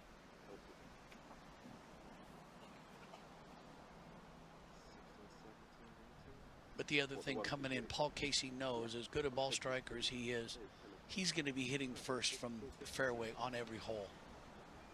Because Woodland and McIlroy, they can move it. But that's fine, because you can put your own pressure on the players. If you're Paul Casey hitting first, you just hit it in there 8 to 10 feet, puts pressure on your playing competitors. Normally, isn't it? And that's what I always liked about being just an average distance driver, Peter, was if I was striking the ball good, coming down the stretch on Saturday or Sunday, I kind of felt like I might have had an advantage. It takes away the, if I go 9, it's then dropping right on the wind. Yeah. So, Let it go, mate. Yeah, let me give it a go. Back a little bit. Just a little, that's all. The lesson we learned from listening to these two all day, if you're a young golfer, go to math class. Well, 131 is his finish number. Can fly it pretty much all the way there, maybe about 128 or so. One little hop, skip, check. I love that little delayed reaction. It's not like it's back spinning a lot. It's just a nice little spin. Yeah, it's kind of hanging up in the moisture, and then says, "Oh yeah, I'm going to come back a few feet." McIlroy now ready to go from 118. Has to stare this one down too. Well, he's playing quickly too. I like to see that. Just grabs the club. Shows me he's confident in what he's doing. Looks like he likes the look of it. 2 feet. Yes, sir. There's a chance, John. There's a chance. Always a chance. Very reachable par 5 coming up. Gary now from 108.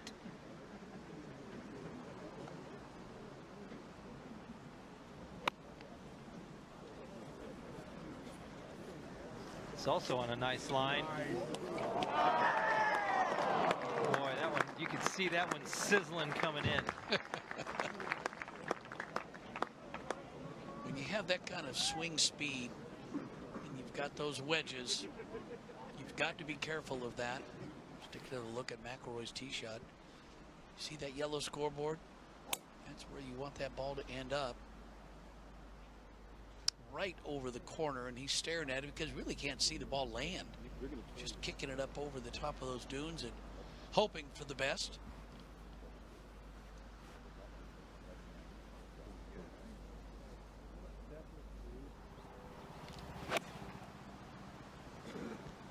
Second shot here looked like possibly could go in if it didn't stop. Peter, you could tell, and you mentioned it, how quickly he got up to hit it, that he knew he had the right club, the right number, and felt so confident. And I think that's why we've seen a little more conversation from Johnny McLaren and Paul Casey, is sometimes when you have half 9s or half 8s, you really need to think it through, and if you've got more room on the green long, you're going to take the longer club.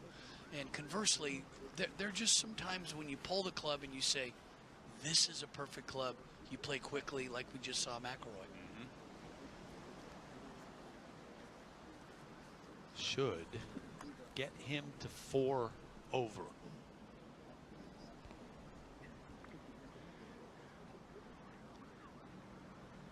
Gonna go ahead and finish it out. Rory just saying, step aside, boys. Exactly. Yeah.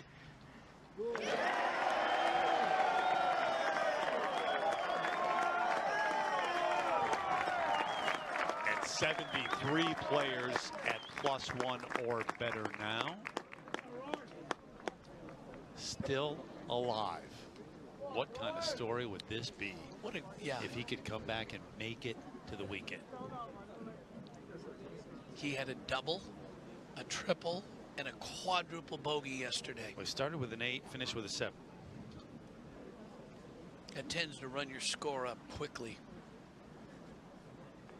What I want to see, Terry, is McIlroy with a 15-footer on 18 to make the cut and bury it. Oh, no. Okay, all right.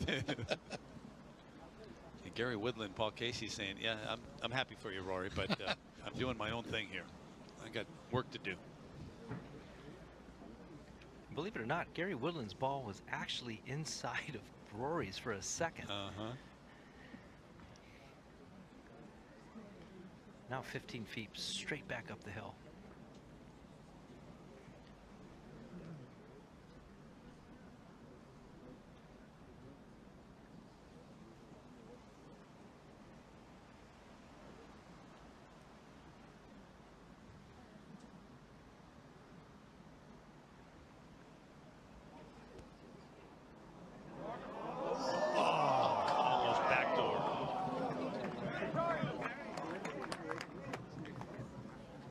He's had so many putts, either hit the hole or curl around. And as a player, you hit a putt like that, you think, what else do I have to do?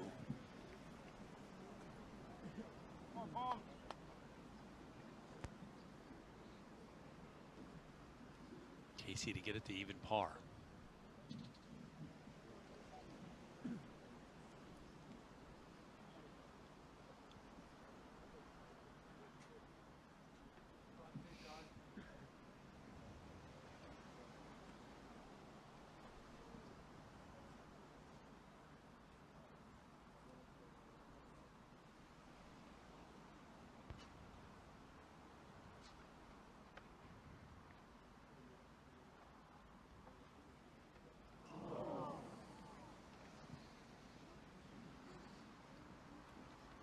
No cushion yet, right on the cut line.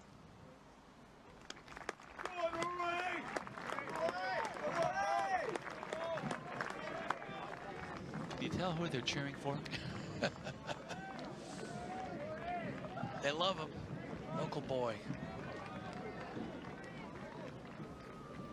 4th birdie of the day for Rory McIlroy, and he's gone back to back to open up the second 9 here at Royal Portrush, and that second, the approach, worth another look. Walk up, don't wait, tap it in, move on to the 12th, the par 5.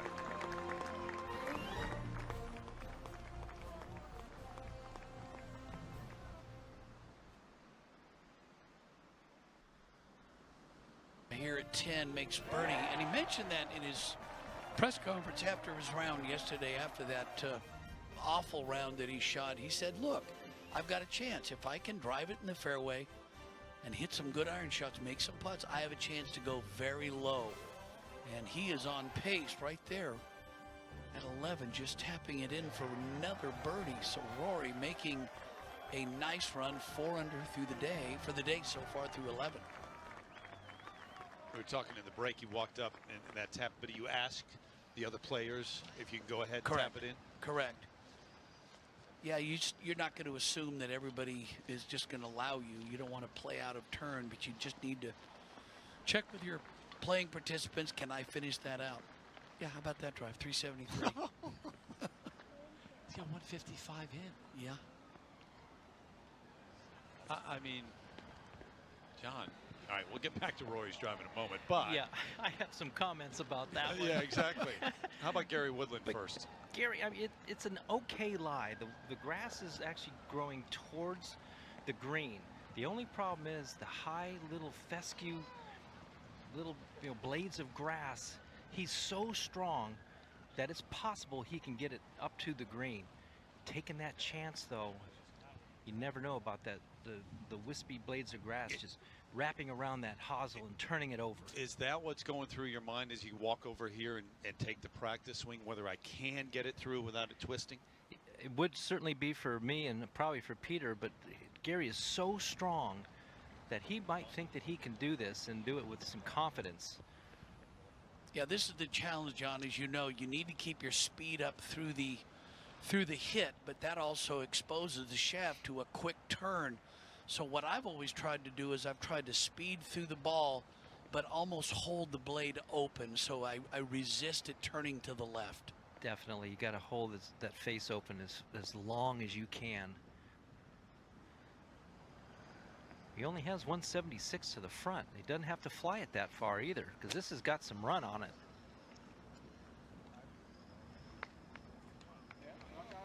Trying. I mean, that's pretty well done. That's really good. I'm chipping out, and he's hitting it up there, 170. Well, there have been 4 eagles here. This is the easiest hole today. 61 birdies.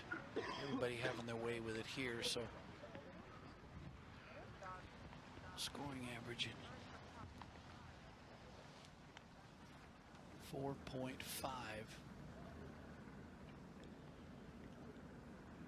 Paul now looking at 173. Has to fly 162 to get it up on, past that false front. He's got to take advantage of this right here.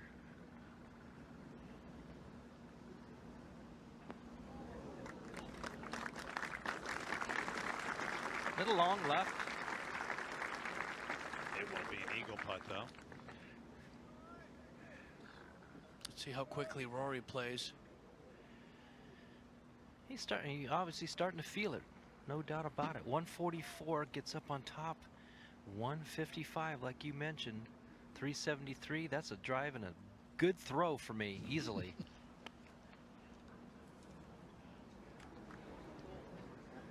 Just right of the flag. Barely.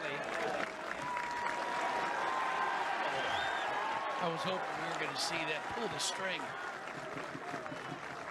Still, it is within range, well within range. What do you think this place is going to sound like if he makes that thing? Here's the 370-yard tee shot right here. There is room down the left. You see the 3 bunkers down the right side, and it gets real tight at that far bunker, but no problem for Rory as it just peaks up over the hill.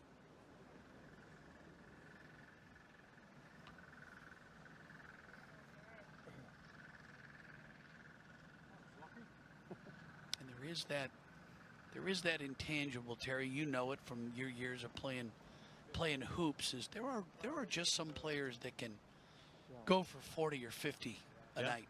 Yeah. McIlroy is one of the few players that can literally string 9, 10, 11 birdies on a card, no problem. There's no back off in this kid. I'm not sure there's anybody out here who's more. For me, I'm most impressed when I watch Rory McIlroy's A game. Where was it? Canada, in the final round. What he was able to do. It's just incredible that someone can do hole after hole what he does. Now, the difference between his A game and his B game might be wider than some. Yesterday, you had at least a C, if not a D game. The guy that comes to my mind, yeah, and I'm going to go to John Cook on this because he played so much golf with Tiger, but Tiger would win with his C game, and when Tiger had his A game, you saw what he did. He won Augusta by 12. He won the U.S. Open at Pebble by 15. I don't think anybody's had an A game ever in the history of the game, like Tiger Woods. And Rory McIlroy kind of reminds you a little bit of that because he can win in big quantities, and he has done that. Not very many people can say that. Johnny Miller back in the day. There's Gary? Just trying to pitch it onto the green. Flew it too far. Looked away immediately. Yeah, Johnny Miller was one of my heroes coming out because he would do things like we just saw Rory back at 11. He would hit 5 irons and 6 irons and 7 irons to a foot, 2 feet, 3 feet, 6 or 7 holes in a row, and he just tapping them in. Win by 9, win by 7. It looked to be pretty clean contact where Gary just flew it too far.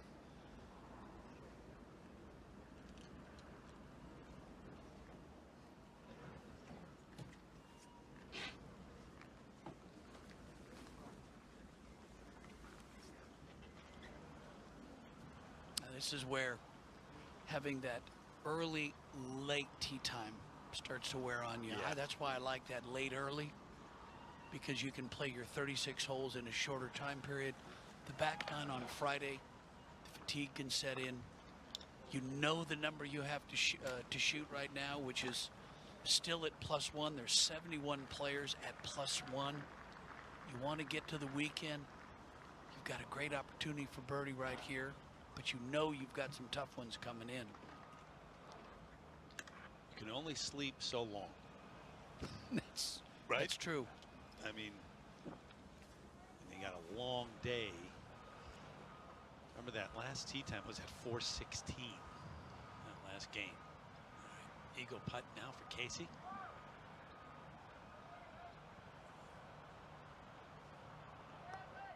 Back down the hill, going left, then back to the right. Gave it a run. Easy. Easy. A bit frisky. That can fall off right there and go to the front of the green. Yeah, that's what we're talking about. Casey putting downhill, down grain, down the slope from the back of the green.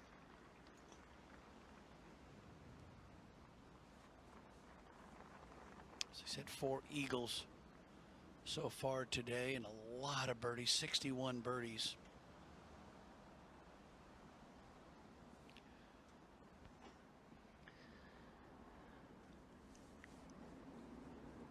So is this one, if you get it past the hole, you do have to worry about it a little bit? Just a little bit. It's just maybe 2 steps on top of this little ridge. It does filter off to the right.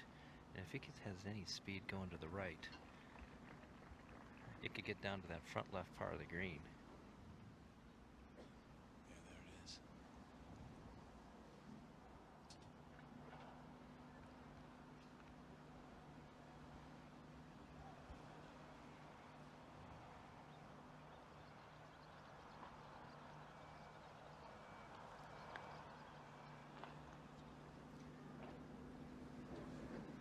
Never took the break.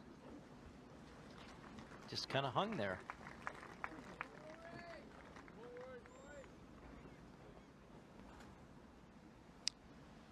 So what do we think of John? Rory for eagle. Can this happen? Oh, easily. This is only 20 feet. This is the comeback.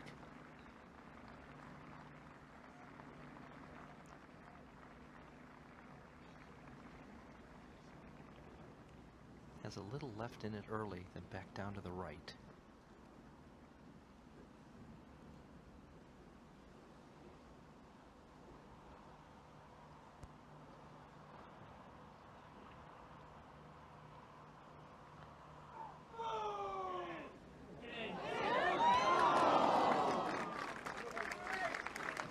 That kept his interest a long time. It did, didn't it? It's that little drift. Tap in for birdie, though. Picks up another one.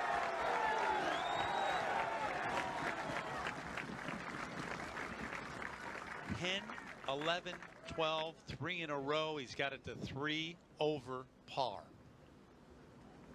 Looked good. I thought it was going to take that little left break right there. It did, but then it fell back to the right. Look at the people in the gallery. Oh! And Rory, too. Yeah.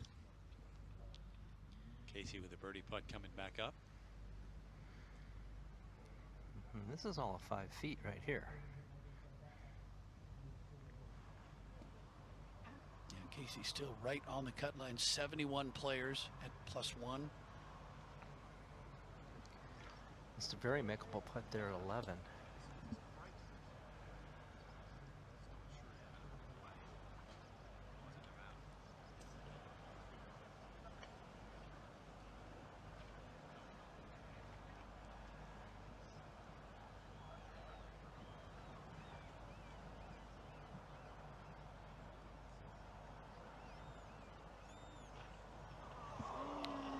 Wow. Yeah. Just lost speed and really hooked. Yeah, he's upset been about staring at somebody in the gallery last couple holes. Yeah. Something's going on. Some unrulies over there.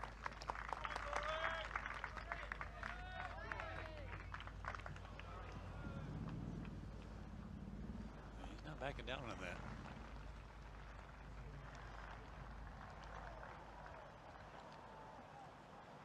Boy, you just hate to give away holes like this. Hit 9 irons and 8 irons into it.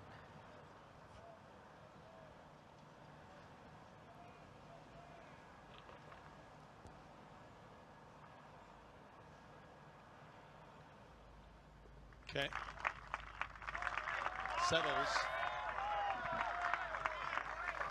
Gary at 2 over, Casey at 1 over, and Rory Mcilroy 5 under on the day and 3 over for the Open. As most of the gallery moves towards 13. And that's a par 3, 188 today. Most rounds in the 60s since 2010. Yep, it's that name. That's quite a list. Yeah, it's the list that you would expect. Yeah, you would expect. And how about the round from... This is one of my favorite holes, the 13th downhill par 3, 188 yards, and punch bowl type green surrounded by the bunkers, 2 left, 2 right, and 1 short. So it forces you to carry it all the way to the green. So most of the players are throwing something way up in the sky, trying to put as much spin on it as possible because it's downhill down green from the front part of the green, kicking off the nose of that bunker. Gained in confidence, 5 under today, looking great. Starting to, well, he believed, but everybody around here now starting to believe he can do it. Stick around for 2 more days. Port Rush. Rory ready to go. 188 down the hill. Wind in off the right. Yeah, but they're not ready up ahead, I think. Yeah, the 13th green backs right up to the 17th green. So if there's a group on 17 green, you can see the black and white pole. That's the dista, or I should say the navigational pole coming down 17. So there could be some commotion going on at 17 as you're playing 13.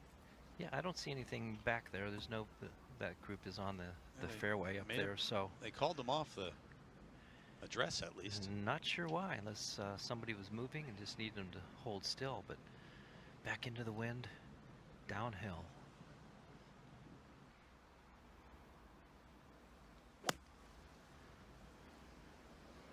It's a nice 7-iron. It's headed to the right. It needs a kick. It's leaning. Ouch.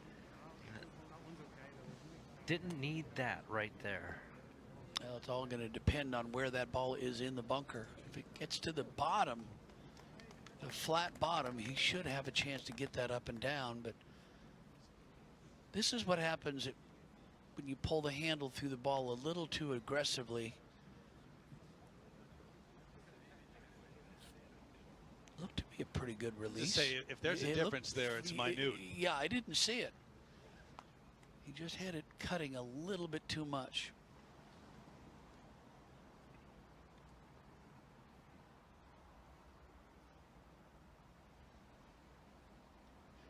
This whole location should fit Gary's eye right here. Center right. Nice strike. He's going a little left. I give up on judging the follow-throughs. Looked to me, I was reading his lips, looked like he was saying go, go. Might have caught it a groove low. Groove low. Well, there's a nice little piece of turf. tee. Look at that tee doing the nice dive off the high board.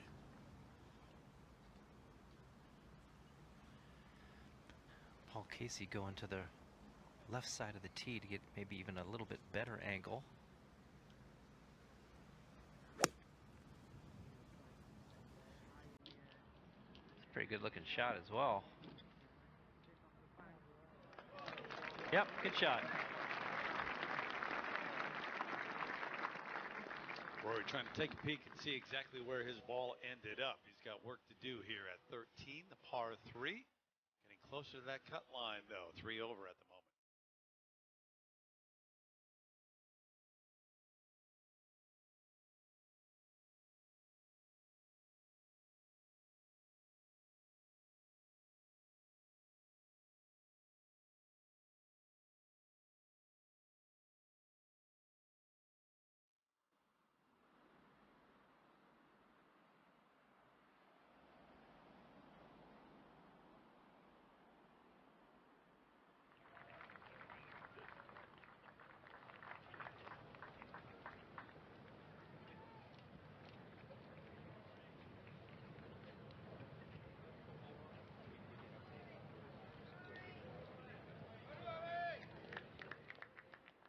Kind of on the downhill. He does a lot of green to work with, so he just needs to get it out, let it run down the hill, down that slope. Be difficult to get it up in the air. Really has to set the angle quick.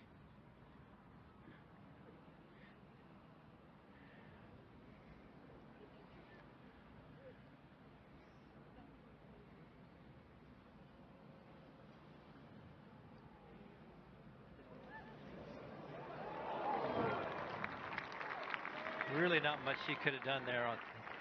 Unfortunately, he drew that lie. Yeah. Really straight downhill lie. No chance to get it to spin. It's just so hard to put any spin on the ball from that angle. He does about as good a job as he could throwing that club face right under the ball. You saw him run out of there. I think he liked it the minute he hit it. Let's see where it would end up. Just as it pitched on the downslope, it lost all of its spin.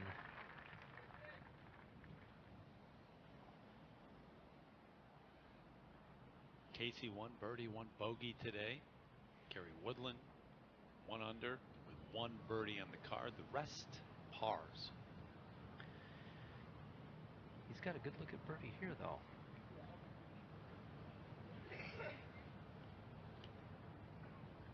He's hit the hole a few times, John, and curled it around once. That he has. Hasn't seen a whole lot go in. Love to see this one coming in from the right.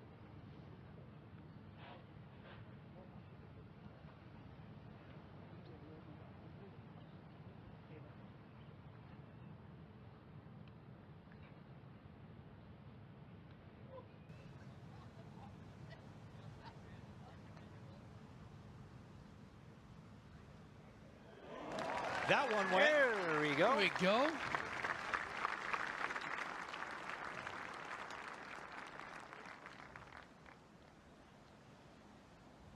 So it joins that group at 1 over. And joins Casey at 1 over. Paul trying to change that now. Talk about somebody that hasn't seen much go in. Yeah. Really good opportunities missed on 11 and 12. And hopefully those guys from the gallery didn't follow him to 13. I probably couldn't see him if they did, because there's good 5 to 10 deep.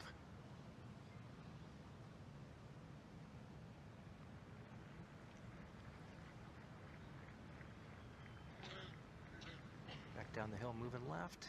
Get there. Yeah. Funny game, isn't it, John? You think you got an eagle putt, you miss a shorty, then you have a one with a big break there, and you make that. Can't figure it out. Can't even try to figure it out. Second birdie of the day. What Rory would give for one of those 2 twos. Uh-huh. Yeah, he doesn't need a hiccup here. Needs to knock this in. What a boost that would be. Slight movement left to right as it slows down back up the hill.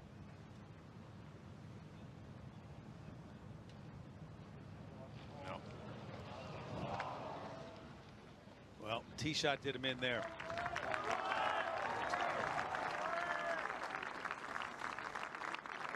Three in a row and then the bogey, so got time, but makes it harder.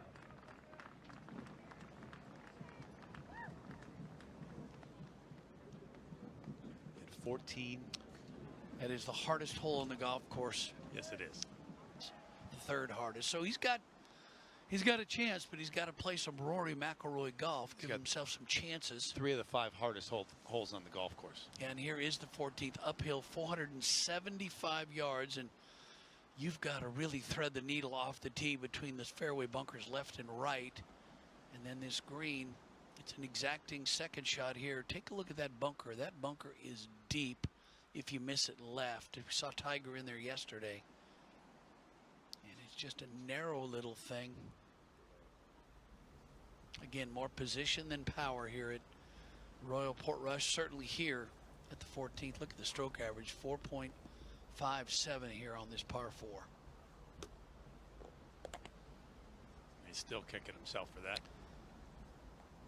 Yeah, he's trying to shake that off.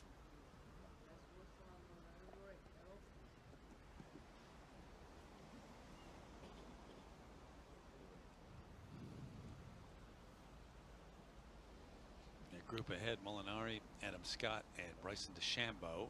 DeChambeau the last to play there, so they're waiting for him to get out of the way. The defending champion Molinari ahead in that group. You mentioned he is even par in the defense of his championship.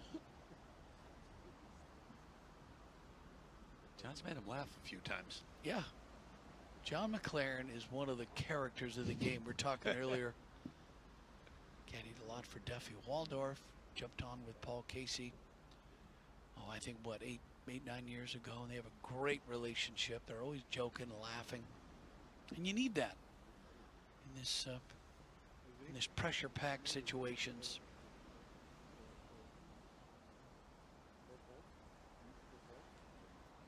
We look at the leaderboard. J.B. Holmes, Shane Lowry at 8. Fleetwood, everyone waiting for him to win his first major. Lee Westwood at 7, just one back. Justin Rose at -6. Koepka at -5. Kuchar -4. Rahm -4. DJ -3. So it is shaping up to be an exciting weekend.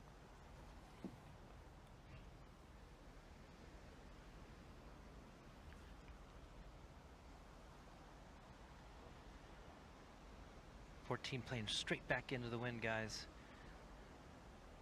Gary likes to work a little bit left to right. 300 to that right bunker, 320 to the left bunker, and this is perfect.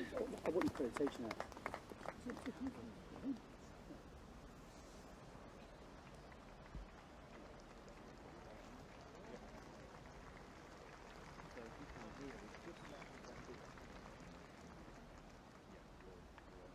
Little peanut butter and jelly sandwich as you give instructions to your player.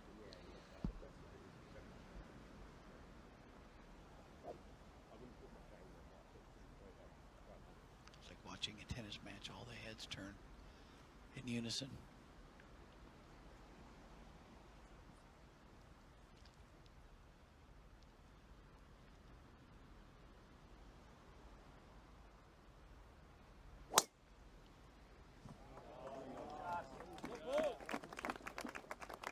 Right down the center. Good start to this hole. That's usually good. There's not a whole lot of green to shoot at it on this hole. That's what makes this hole so difficult.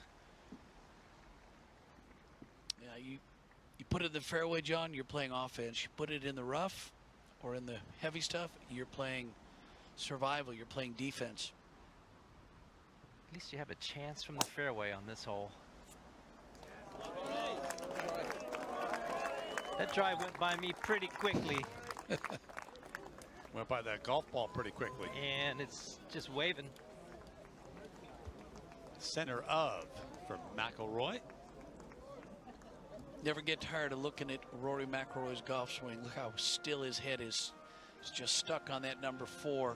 So too for Gary Woodland. Observing. Appreciating. Two of the best. So 8 under is the number after 36 holes to this point, at least for those two gentlemen. Continue to make a run. The rest of the guys on the golf course and to make the cut.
Bones.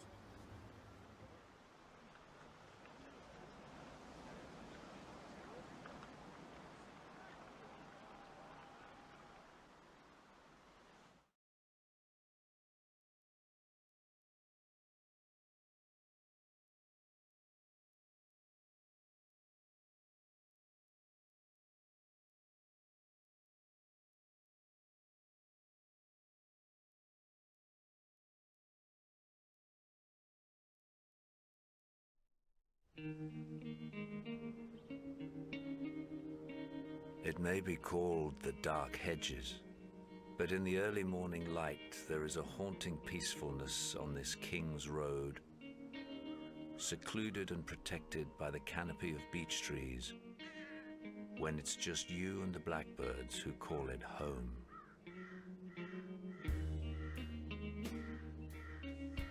Ravens, blackbirds, haunting piece of land here. Fitting for Game of Thrones. Filmed through this whole area. So much of it done. And center stage now golf this week.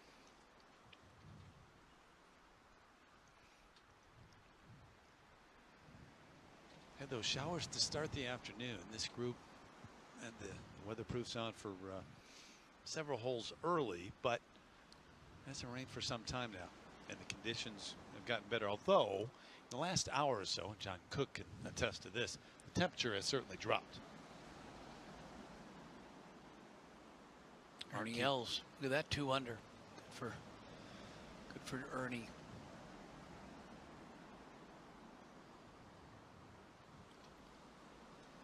Let's take a look at these 3 drives off the 14th, the hardest hole on the golf course today. Just 5 birdies here at the tough par 4 back up the hill.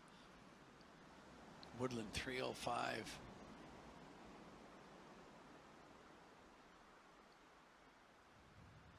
And bunker on the left, you've got to avoid that. That thing is no good. It's got bogey and double bogey written all over it, especially with that left hole location. There's no room to play. We saw Tiger down there yesterday, and it was a much easier hole location on the right. Still had a hard time getting it up out of that bunker all the way to the green to the hole. You see 5 birdies. Stroke average 4.5, so actually some of the par 5s have played to a lower stroke average than that today.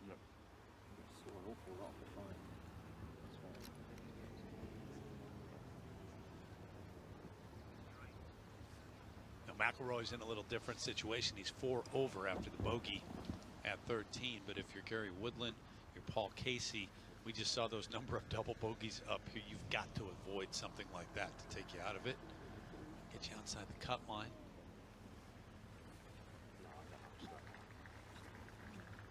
what's the matter, isn't it? 71 players at +1 or better.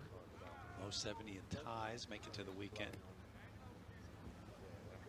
And it's hung at 71 a lot longer than I thought it would, Terry. I thought by now it would, twos would be in. The railing of that camera. Not worried about that. Look at the yellow thing. Okay. Sorry. Just tell me what I'm seeing. Just normal, yeah? Yep. Like I say, if you can keep the flight down slightly, that's lovely. Paul Casey, you ready to go from 189? Don't want to fly it that far. Something just out to the right, kind of hold it right there. You miss a little right. You miss it to the left, you bring all kinds of numbers in, just like Peter talked about. Trying to hold it up the right, and this is a little too far to the right. It's wide side, it could be okay. Yeah, it's fine because of the hole location. It's not too bad. Did get to that first cut of rough. It's just a narrow little green, John. It's hard to hit. And on both sides, it kind of rounds off and goes to the right and goes to the left. So there's really only about half a green up there to shoot at. And from 180, see what Rory decides to do here. Puts it way up in the air on a good line. Yeah. Could we see the 6th birdie of the day right there?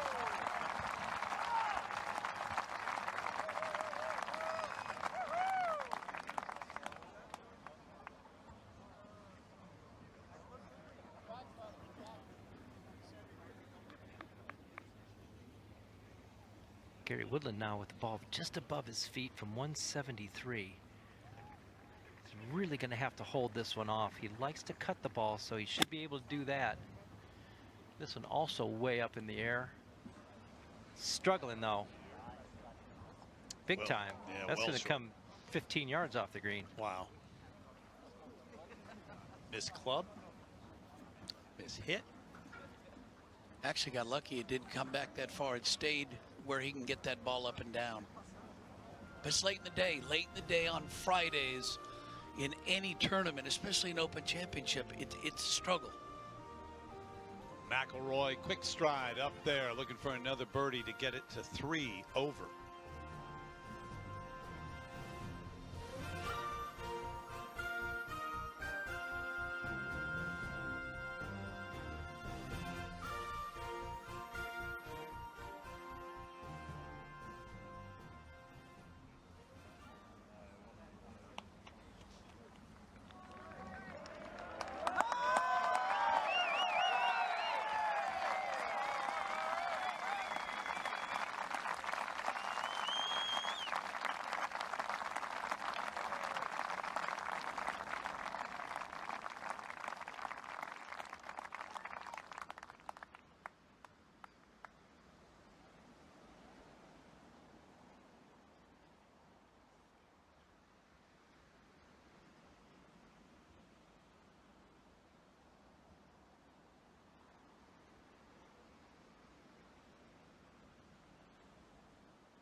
So much that he might have just stuck it in the ground.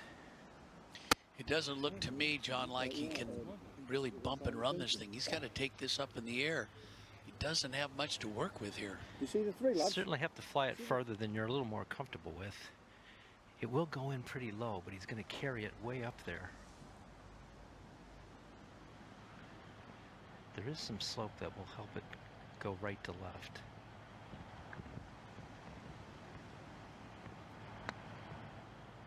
Right there should go a little left. It's trying. Yeah, just kind of hung out. It was good weight. Well, you put it in some spots here around the green, and you don't have much.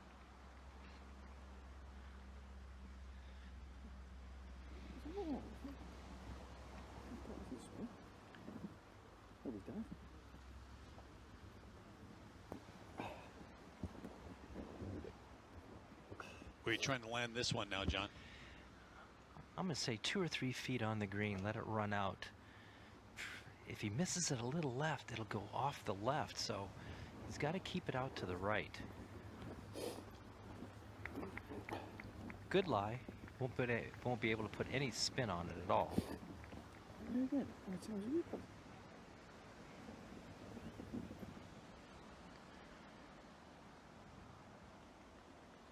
Well, it kind of fluffed up. It didn't really come out like he thought. Looked like it kind of rode up the face. Here are the contours of the green. There's that bunker that we talked about on the left side. Casey was chipping from the back right. And boy, does McIlroy have an opportunity here to pick up just the 6th birdie of the day here at the tough 14th. Very good look. Has a little bit of right to left in it.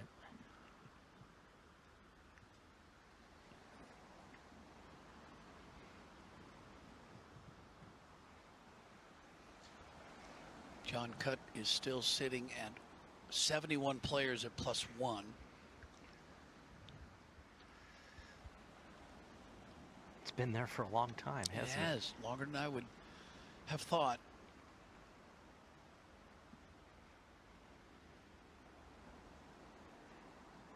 Needs to go in.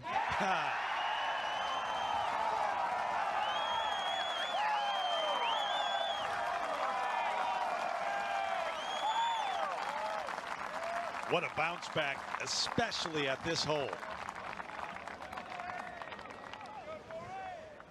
How about this game, guys? Just a relatively easy 7-iron shot, bogey, hardest hole in the golf course, birdie. And if he puts it in the fairway at 15, like we expect him to do, he's going to have a short club to that green. So things looking up for Rory.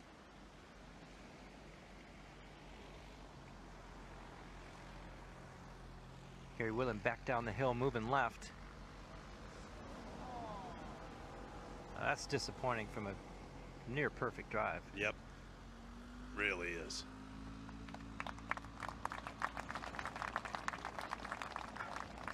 He had made his 2nd birdie of the day on the last and drops a shot here at 14. So he's 2 over, and at least at the moment is outside the cut line.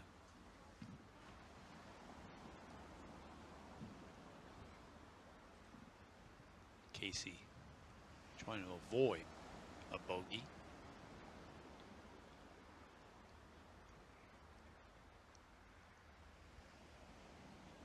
Similar putt to Gary.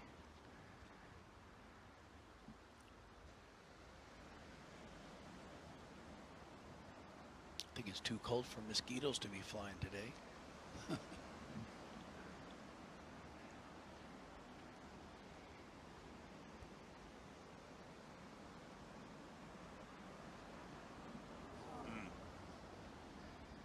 Nothing worse than bogeys from middle of the fairways. That just always chapped me, Peter. Yeah, those unforced errors that late in the game here on the 2nd round, you can't get those back. And this one needed to go. Pick up that bogey he made back at 13. 3 over and getting closer.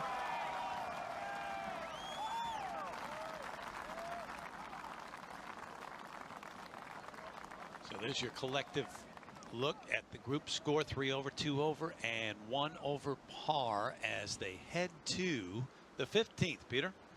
Dogleg left. As I said, this is a shortish par 4. This fairway slopes dramatically from left to right, so this is going to call for a draw up the fairway. We really can't see the ball land going uphill so much, but if you can do that, if you can put the ball in play, it's going to leave you with a downhill shot, probably a short iron, maybe a wedge to that whole location, which is gettable today.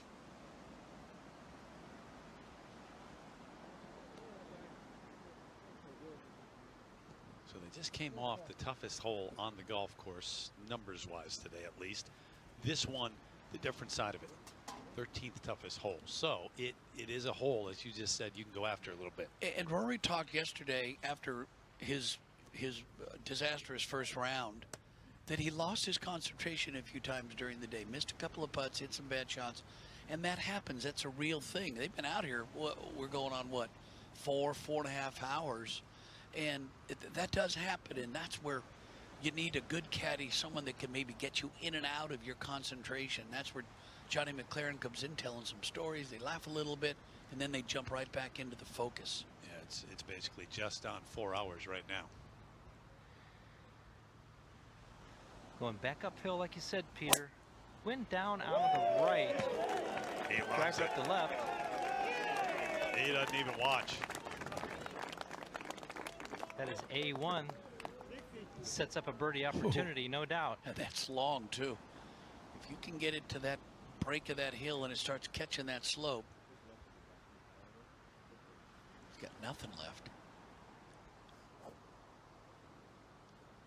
Gary Woodland may need to pick one up coming in. Well, this is his opportunity right here, but he put the tee ball in the fairway. Just kind of opens up this whole location.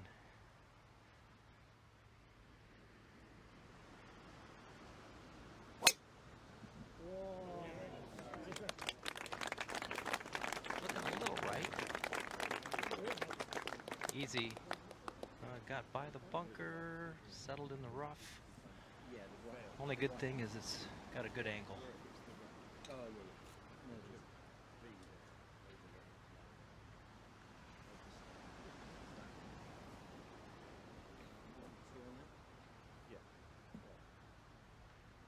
Paul trying to bounce back now.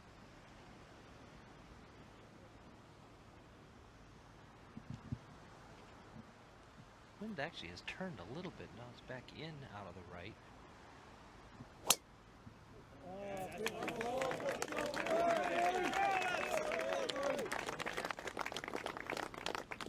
That one gonna stay in the right side of the fairway. Perfect. Perfect angle. But McIlroy way down there. Pick one up here, get it to 2 over. Maybe the cut line moves there, or he can get another one before he comes in. This one was pure and popular in these parts. The guy in the green hat jump out of his seat.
...2019 right here, Royal Port Rush. Next year, down to Kent, Royal St. George's Golf Club.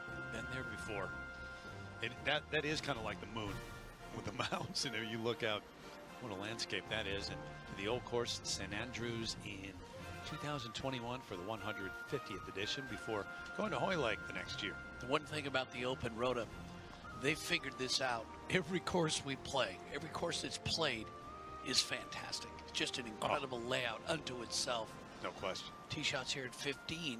McIlroy, the minute he hit it, he knew he pounded it 328, just 84 yards. So you know that he's just going to have that half gap wedge in there.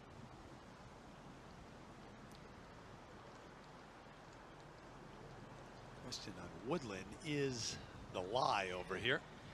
The lie is okay. Ball is well above his feet. 134 is his finish number. 118 front. Really just needs to land this around the front of the green. He cannot take the chance of flying it back there because that left bunker is no good, that back bunker. What's scary about this lie, John, is unless he can get the club on the ball cleanly, this ball is not going to have any stop on it. It's just going to have a lot of go. That's exactly right. So just have to put it on the front right part of the green. It's a little bit of backstop to the right. You can actually use that. It could move then back down to the left. So look for this to be out to the right of the hole occasion. What do I got covered? Kind of. Hole's 31. Online with the tower, on the left edge of the tower. 5 more is all the way right. So that would be 20. So for this one, I'd keep this out to the middle a little bit. You don't want this thing, Yeah, I to agree. the left. Hole's what? 31. Okay. What do you got, wedge? Yeah. I mean, even you get that front there, as long as it lands on, it's fine. It's time to just roll back. Love the caddy player speak, that's for sure. And that's just strategy on what are my options? Where does this ball need to land? Not so much where the finish number is, it's where the land number is. Correct, correct. And it's a guess. It's just it's a hit and hope. Has to choke way up on the closer to the steel.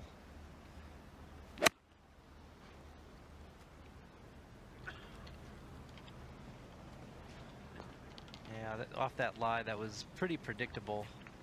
It's hard to get yourself to put a wedge out there just inside the right edge of the green, which is really what he had to do. It's not a bad leave. No, very doable. Based on our normal numbers. Well, I think it's full. Yeah. But not 32 normal in heat. Yeah, you would say 25 now. Run around with 20. Just back foot and just nice and smooth. Yep. 126 finish number for Paul. From the fairway, he can land it right in there, about 122 or so. Let's skip down that hill, maybe a little bit out to the right. Let's use that slope. Just flighting it down. Good looking shot. That should use that slope a little bit.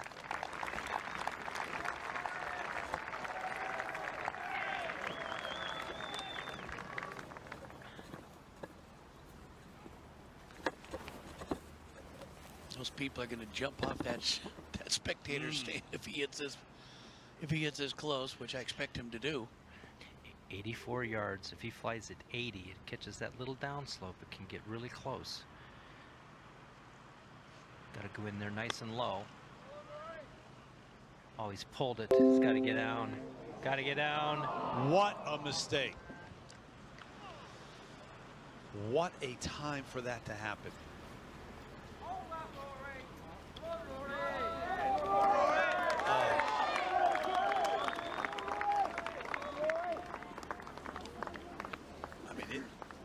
Could come down to that very shot. Oh man, just 80 yards. And he just got a little too aggressive with it. Just tugged it just a bit. Yeah, really just needed to fly at 80 yards out to the right. You can see that bunker is just situated behind the hole, but see that now. Will that ball get to the flat bottom of that bunker?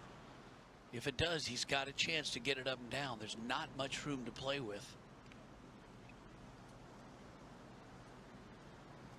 Now this is the fight, Terry, that he's on a roll. Birdie's 12, 11 and 12. Then he puts in the bunker 13, makes bogey, hits a great birdie at 14, the hardest hole in the course, and then he's got just a flip wedge here, and he, gosh, puts it in the bunker.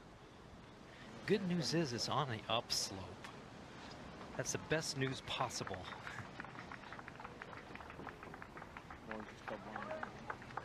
So he's playing quickly. Well, he's not going to play. He's going to wait.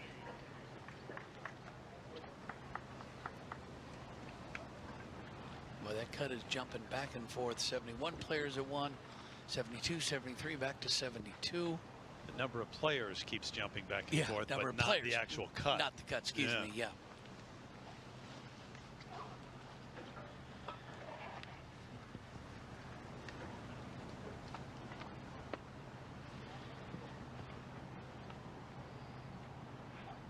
Gary has to land this a little bit on the downslope.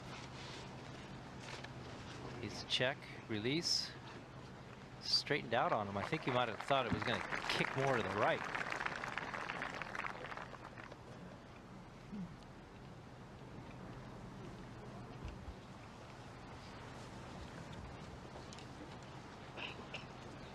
It makes that.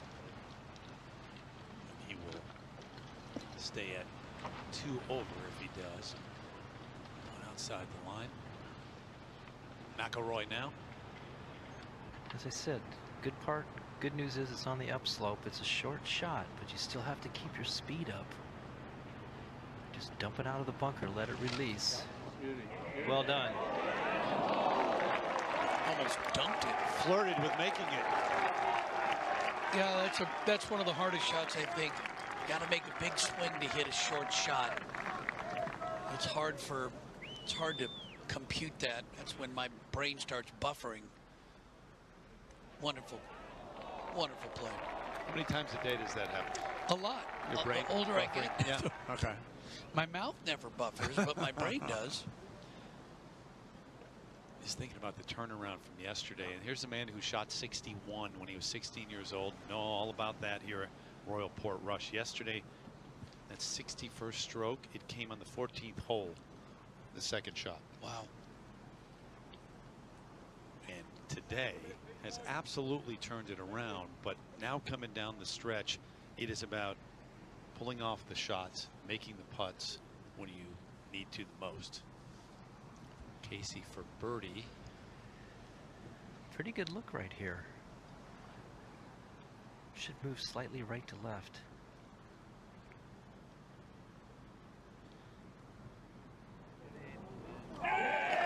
Finally. And the point. Yeah, timely. We don't know who that was. Two. Two. 2 of the last 3, but a bogey in there as well to even par.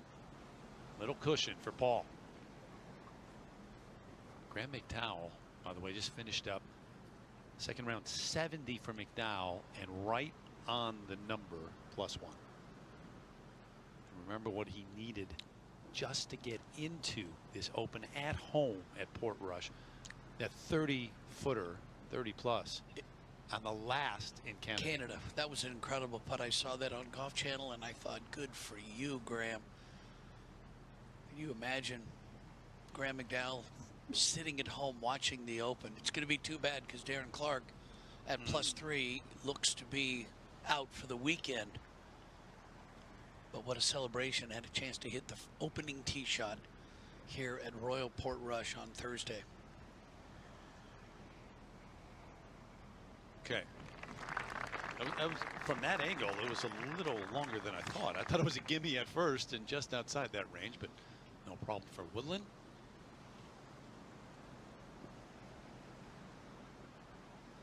He's going to make up 1 in 3 holes. And McIlroy, terrific up and down from the bunker, but with that drive, hoping and expecting to have a short birdie putt. So he's got 3 holes to play, and he's, at the moment at least, 2 shots outside of the cut line. What jumps out as we scroll through? Well, what jumps out at me right there is Jordan Spieth. Nobody talked about Jordan coming in this week, and here he is on the first page of the leaderboard. And then the other name that pops out at me is Matt Kuchar, who everybody expects to win a major at some point, won a Players' Championship. But Kuchar, he is just always near the lead.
I came up with the idea to bring it on a jet. See the flag stick up there against the grandstand.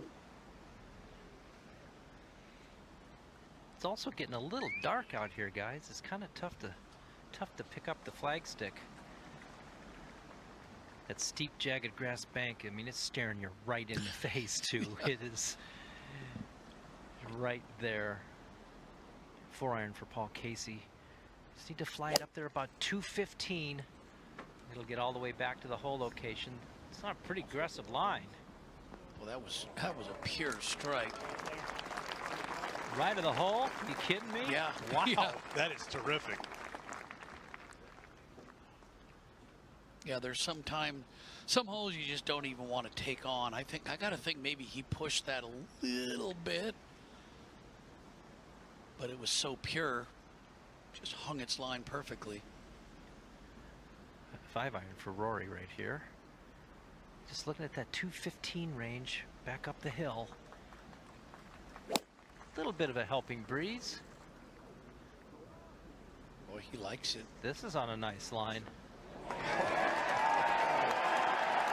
Hello. I'll tell you what, champions rise to the occasion, don't they?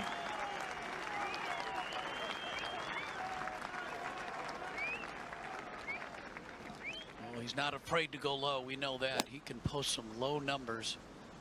And he was staring this one down the whole way as we watched this in flight.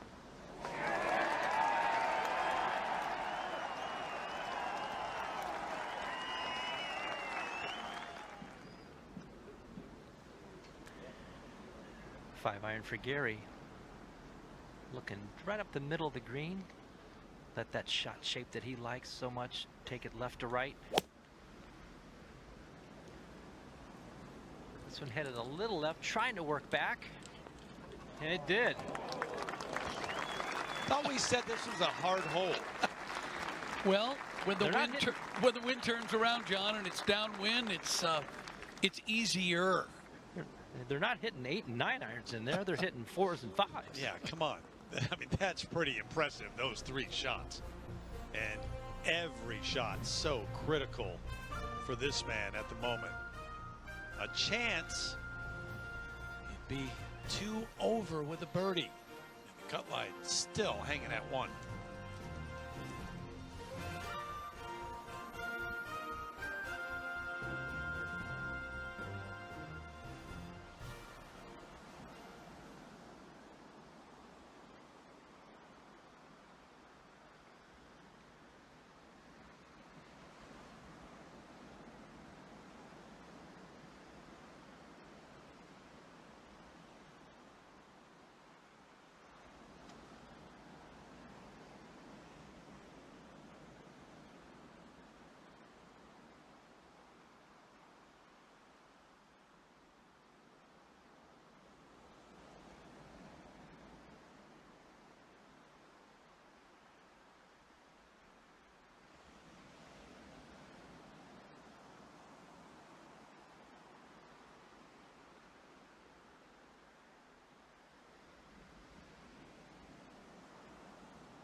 better shots in here collectively. In fact, not even as good. I mean, that is just, look at that ball flight. That's pounded. And you can hear it, Terry. You can. Woodland makes that sound. Furyk makes that sound. McIlroy, Stenson, Nick Price is just a pow.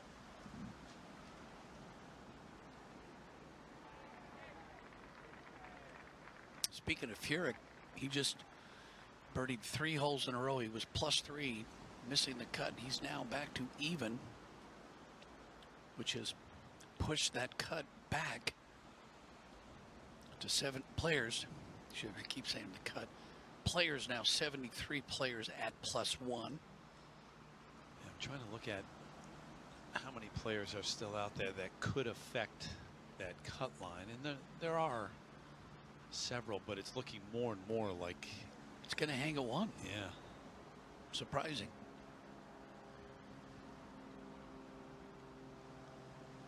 Kevin Streelman was 600 today. John, what about this putt from Casey? It's going to go left early and then kind of continue going left. It's back down the hill, but very makeable.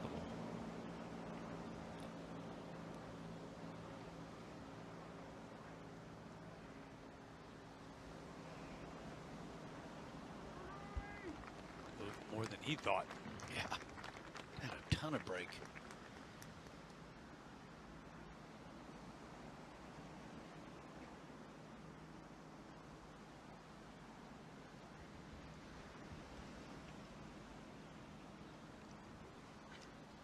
Looks like Gary's going to need one before he's done. He's at 2 over. This is a great chance for that right here. 15 feet back up the hill, moving slightly left or right.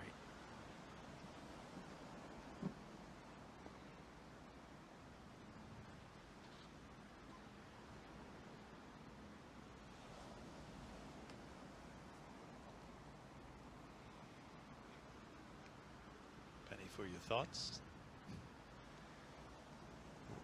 Left edge, be aggressive. I was talking to Rory, but thanks.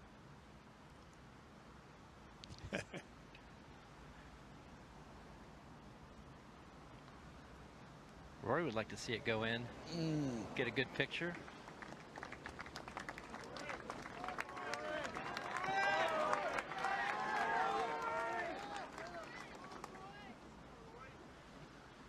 So still one outside that cut line. Now this one's got some break to it.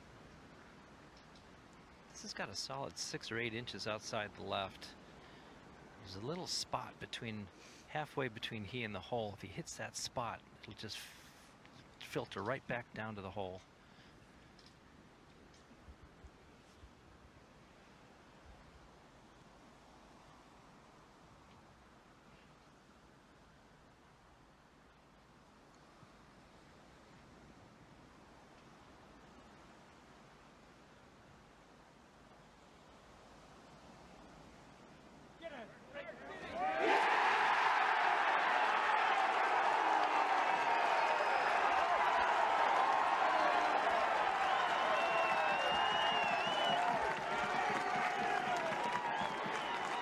Don't need to add much to that. And then they erupted. 1 to make up with 2 to play for a man who shot 79 on day 1. Man. Par putt for Casey. A little more than he thought he was going to have. Got to pay attention. That's one thing I've learned, John. It's always a little bit more than you expect to have.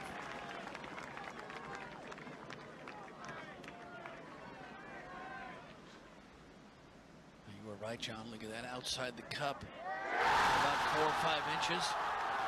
Dead center.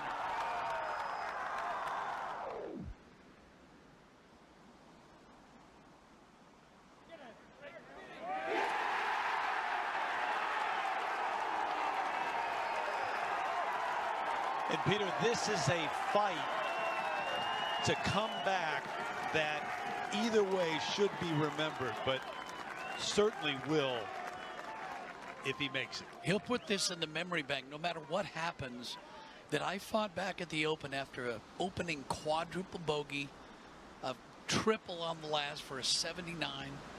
But I fought hard, and I came close, or I came back all the way to make the cut. Got a great chance here at 17. Downhill par 4, 417 yards. No fairway bunkers here on this hole, but you got to put it in the fairway, top of that hill, and then you can be aggressive. You see that directional pole behind the green gives you an idea. They will work off that pole to that hole location back right, and this is gettable, no question about it. 21 birdies so far today. It's averaging under par as a stroke average, just under 4. Peter, it'll be interesting what he does here. He could drive it way down there in front of the green. He brings in a lot of trouble. He can play to the top of the hill, look straight down on the, right at the hole location with just a pitching wedge or so. Yeah, this will be interesting. Yeah, if I'm Rory, the way I drive it, I'm hitting driver, taking it all the way down. Another look at that tee shot at 16 that set up that birdie. And that's the other reason I'd hit driver after making that swing right there. My confidence is high.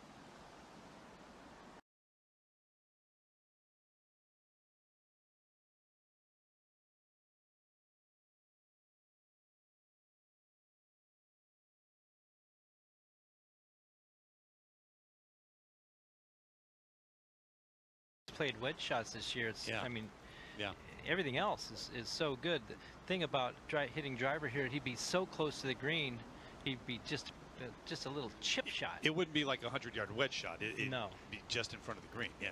Exactly, but you're exactly right. His 110-yard in game has really not been very good. Right. And it's interesting. John Terry and I were talking about it during break, how there are some players that handle the hard holes and play them great. They make birdies all the time, but when you get to the easy holes, sometimes maybe you lose focus, lose concentration, expect to make birdie, and that's when you mess up and make bogey or have to struggle to make par. His tee shot does play about 12 yards downhill, only needs to fly it about 290, and it'll get all the way down there. He flies it on the downslope, and it is a good chance to chase up to the green.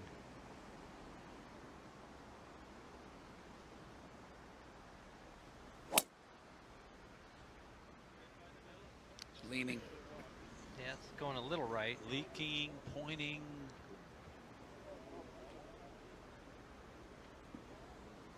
Well up to the right, and in the high stuff, we'll just have to wait and see what kind of a lie it gets, but it's a horrible angle. Yeah.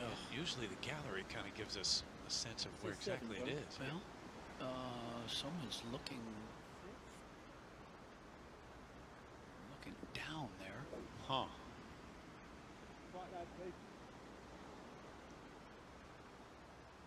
Casey. I was about to say comfortably within the cut line. Nothing's comfortable at this stage. No. We saw what Darren Clarke did earlier at 19.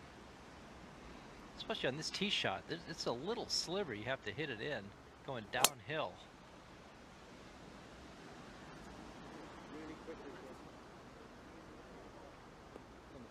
Trying to go, yeah, it did go right. Yeah. That one's in the high fescue. Looking right down on the green, but again, a bad angle. Well, you can see, John, if you just get the ball in the short grass, it's a speed slot. That baby just starts firing all the way down to the green. McIlroy's been the focus for good reason here, but this man won the last major, and right now he is one outside the cut. Where the gentleman in the blue coats are standing right there, it's about 295. Gary looking right at those two. This one's going to the right. That flew just in that little hollow in the high fescue as well. It's a dangerous area over there for spectators. You can't really pick up the flight of the golf ball right away. And you see how dark it's getting. 2 over, 2 over. Man, Casey also in the fescue right of this fairway. Home area man. Looking for a little help from up above to see him for 2 more days.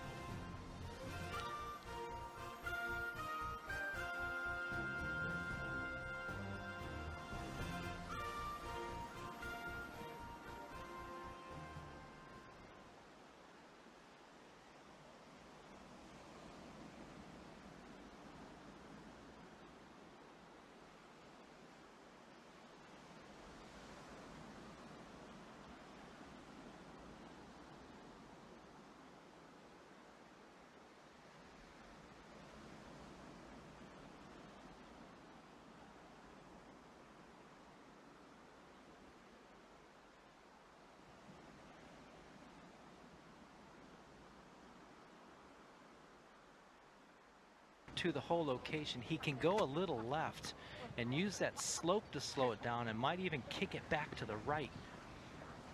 Rory's in way better shape than I thought he was going to be. This is no reason that he can't make par, and he has a pretty good opportunity to make a 3.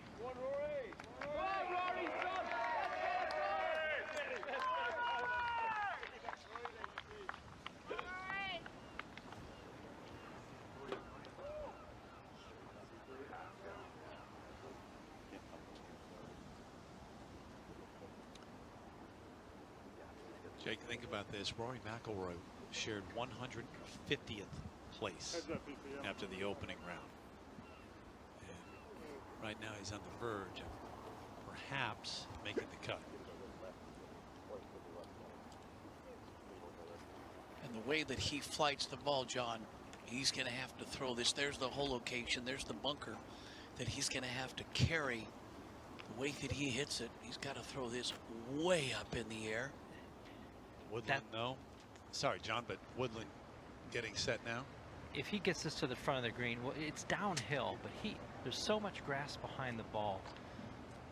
Even a player with his strength and athleticism, this is tough right here. Oh yeah, just grab the car. He swung at that harder than any drive he's ever swung at and moved it 50 feet. Yeah, you actually think about being careful there, injury-wise. Oh, absolutely.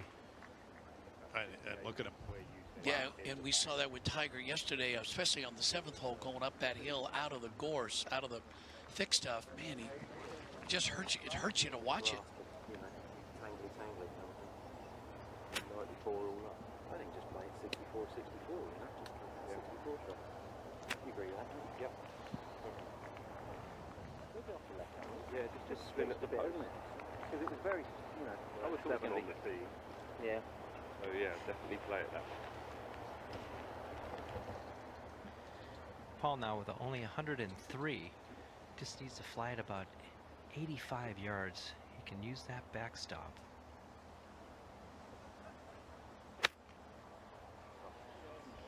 Came out shooting left and got to get down. It should come back down on the green.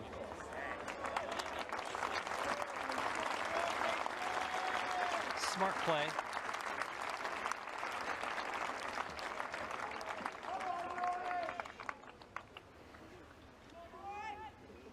Peter, you were exactly right. Rory's got to send this straight up in the air. Only has about 70 yards to carry the bunker. 84 total.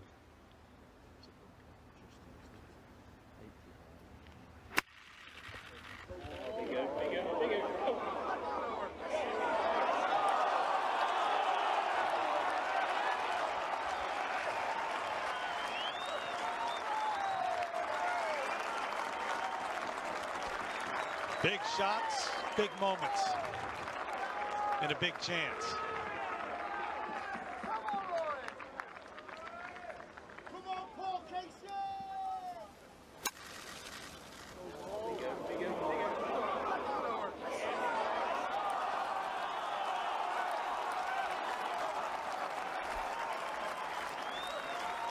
The sounds of a Royal Portrush Open, Peter Jacobsen. This is where you have to use trajectory be able to stop the ball on a green out of rough like that. Now, he didn't carry the ball as far as he wanted, but he got a good break and it kicked forward. He's got a makeable birdie right now.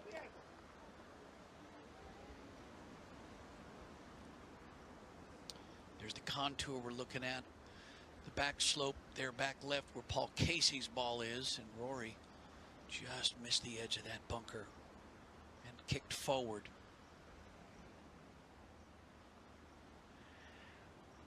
Gary just going to pinch this nice and low, about halfway. Little check, little release. Nice. Yeah.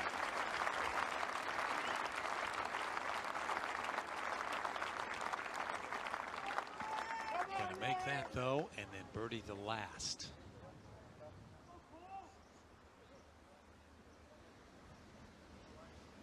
Sun doesn't set here officially for more than 2 hours, but we've got that cloud cover, and as John said, it's gotten fairly dark.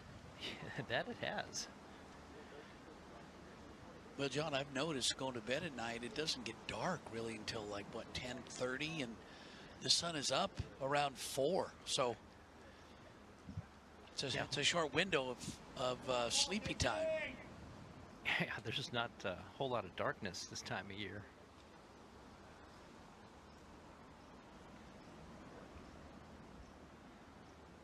Well, 18 is the third toughest hole on the golf course. So now is the time. Be Casey first for birdie. He'd like to make this have a little cushion going into 18, as difficult as that hole is playing.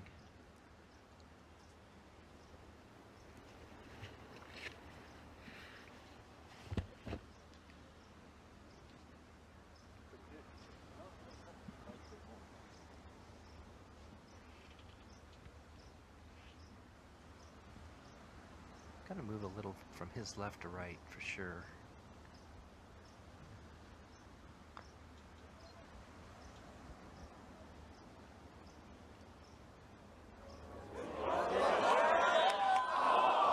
You've got to be kidding me.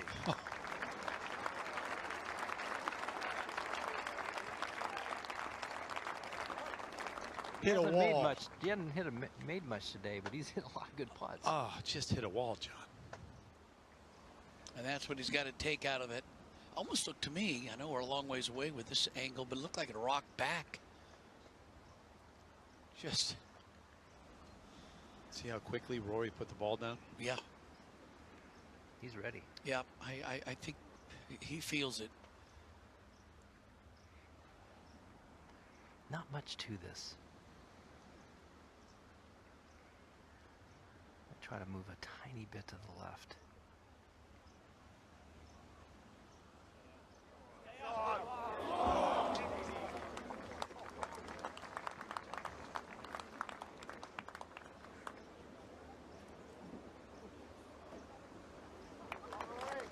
Daylight and hopes fade just a bit. And it will come down to one final hole on this Friday evening here in Northern Ireland.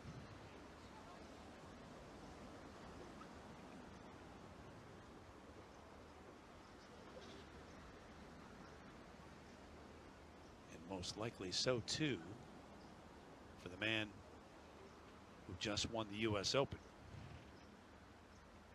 Gonna make this first. Oh, no. Oh.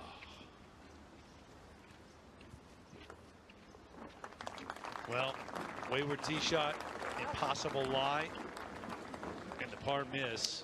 Well, that's the difference of links golf, Terry. They all hit bad drives there. Gary Woodland could not advance his ball but 50 yards. Rory had a shot. So we reached the tough 18th, 467 yards, slightly downhill on the tee shot. And you've got to avoid the sand dunes and those two bunkers on the right. There is out of bounds on the left. So you've got to play short of that and then The long second back up the hill over those two cross bunkers. And again, just like we've seen on the entire golf course, if you miss either left or right, you're just going to run a long ways from the putting surface.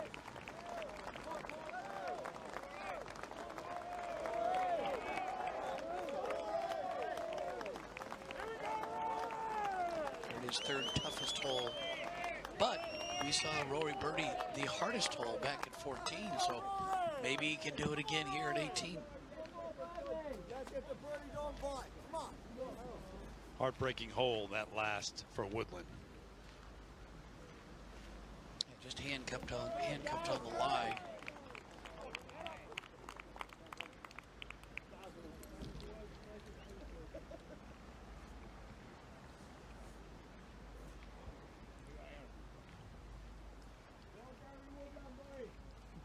Had to walk right past that area where the tough lies were. You walk back up the hill to this 18th tee from the 17th green.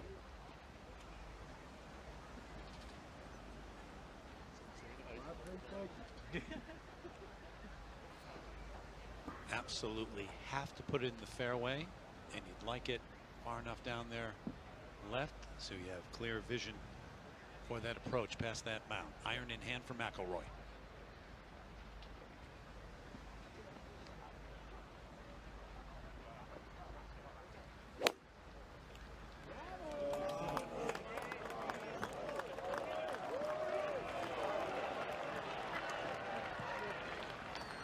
Yep. Perfect. Yep.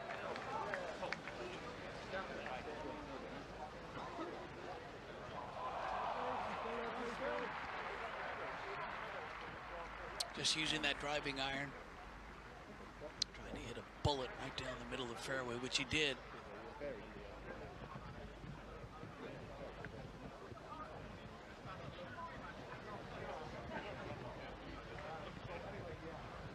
Casey's got to make sure here. He's even par.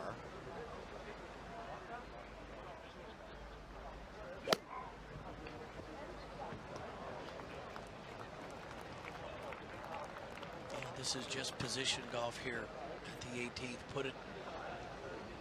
Try to turn it into a long par 3.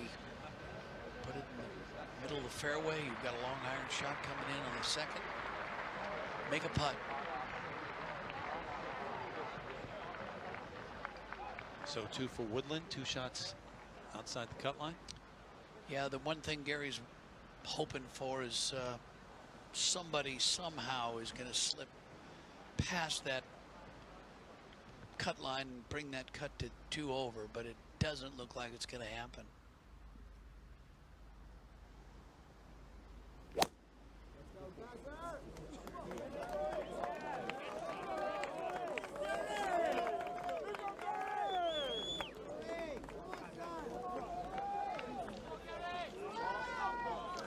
Down there, but the Irish in the stands, people from Northern Ireland trying to carry McIlroy on their shoulders all the way down there, get it close and make a birdie here on this final hole. You've got 73 players at +1 or better, so it looks like it's staying right there.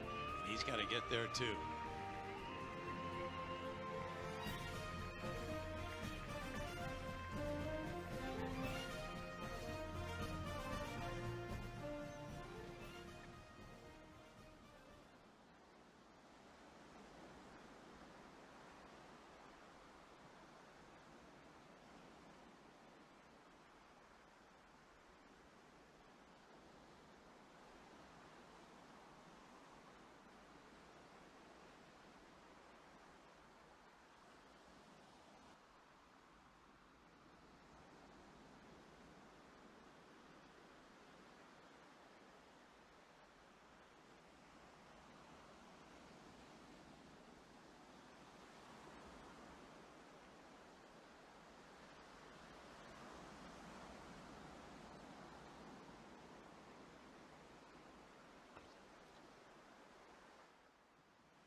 They still cheer and hope.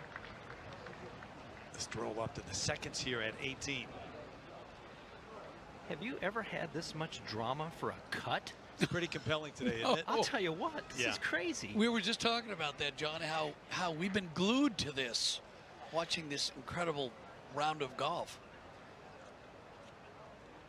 So long irons for these three off the tee where the wind is turned down. So it's a much easier tee shot. This is very doable for Rory. He's got 200. Really only has to fly at about 180. Gets it on the front part of the green, and as long as it's a little bit right of the hole location, Peter and Terry, it can work a little bit to the left, looking straight down the middle of the green. He just has to avoid that left side of the green, which is going to fall off dramatically. And the way that he's been playing, hitting those mid irons, we saw the beautiful 5-iron back at 16. We've seen some stellar 7-irons already today. So, as you said, John, it's doable. It's doable, and this is 6, maybe a 7-iron. I think he could free swing a 7-iron right here. Go ahead and launch one up in the air. Anywhere right of this hole location is a very makeable putt.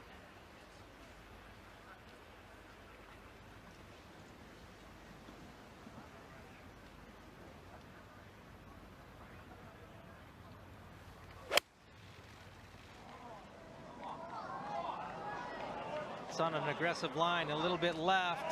Needs to hang in there. That's not what we needed. Certainly not what he needed. Anywhere right of the hole location would have been fine.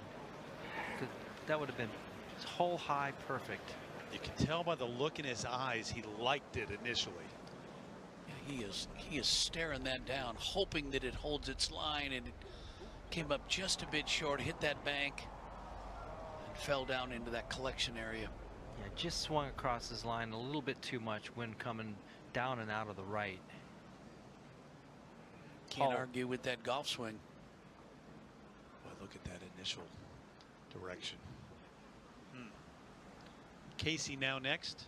From 189, he's looking at nothing but the center of the green.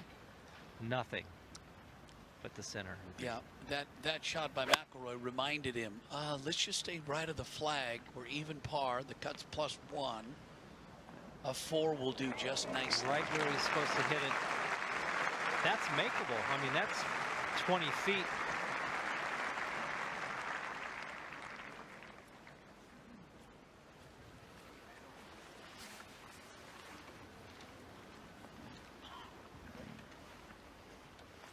Gary Woodland.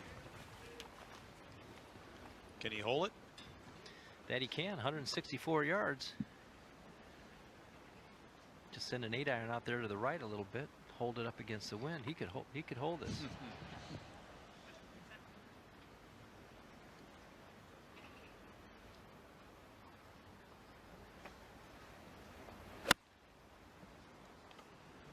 Looks like he just chipped a little 8-iron, but that's going left.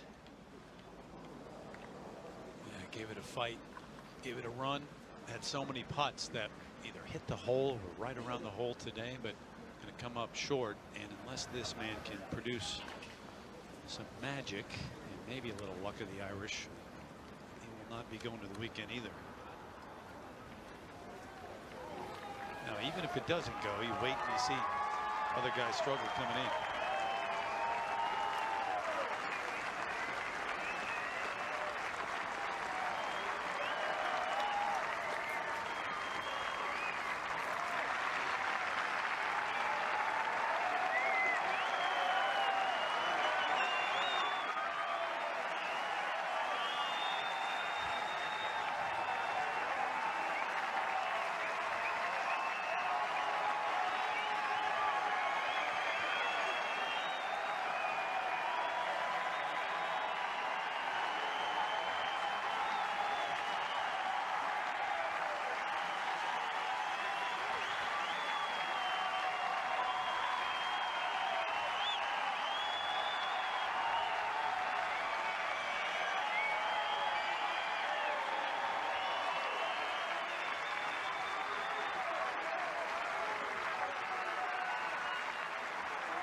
They respect the fight of one of their own. and have yet to give up.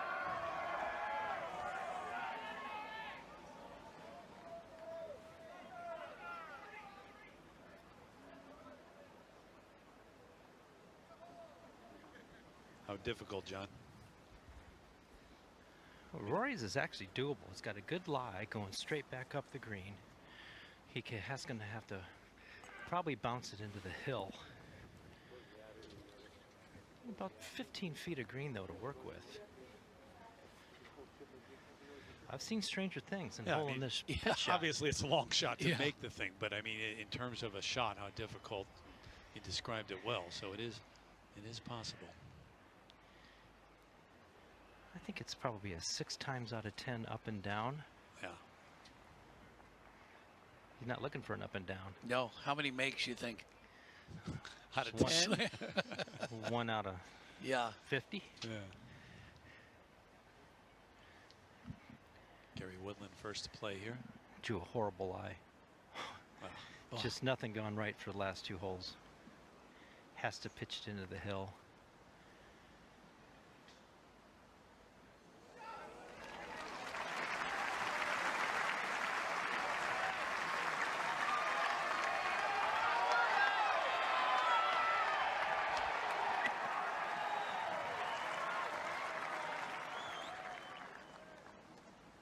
Just imagine, what if? He has options here. He could actually fly it up onto the green, maybe check and release one. He could bounce it into the hill, but there's a lot going on there. I think he's going to go a little more upstairs.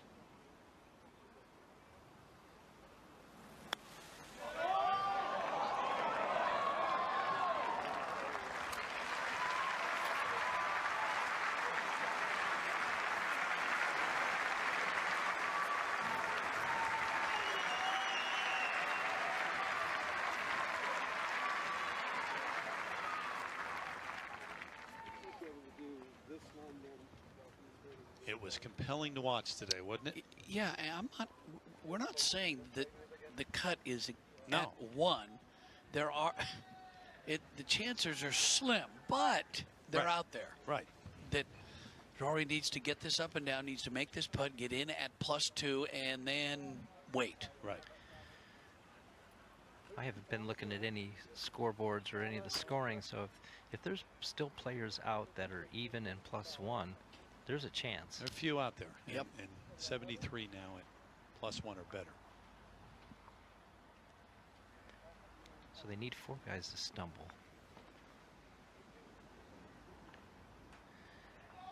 Now we're talking like cut watchers.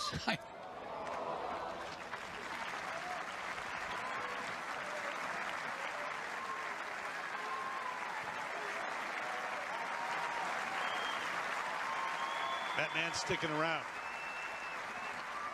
Even par. What's the lead at? 8 under right now? You never know.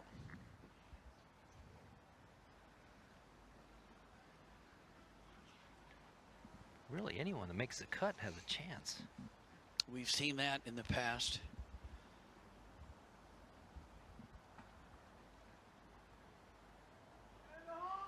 Get in there.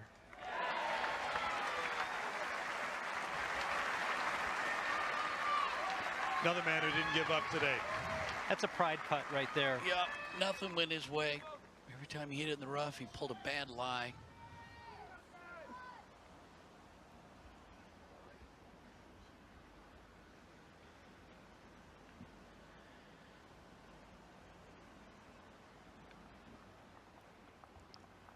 Five feet straight up the hill.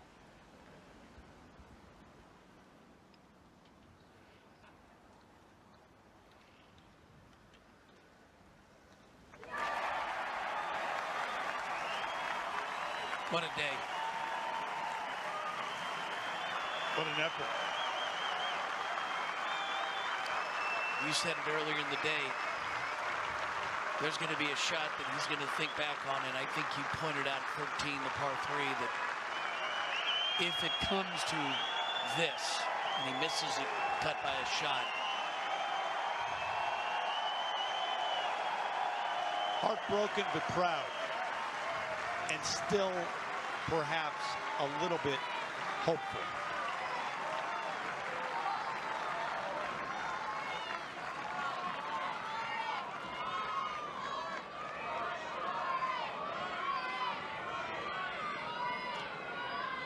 .79 on day one. 6 under 65 on day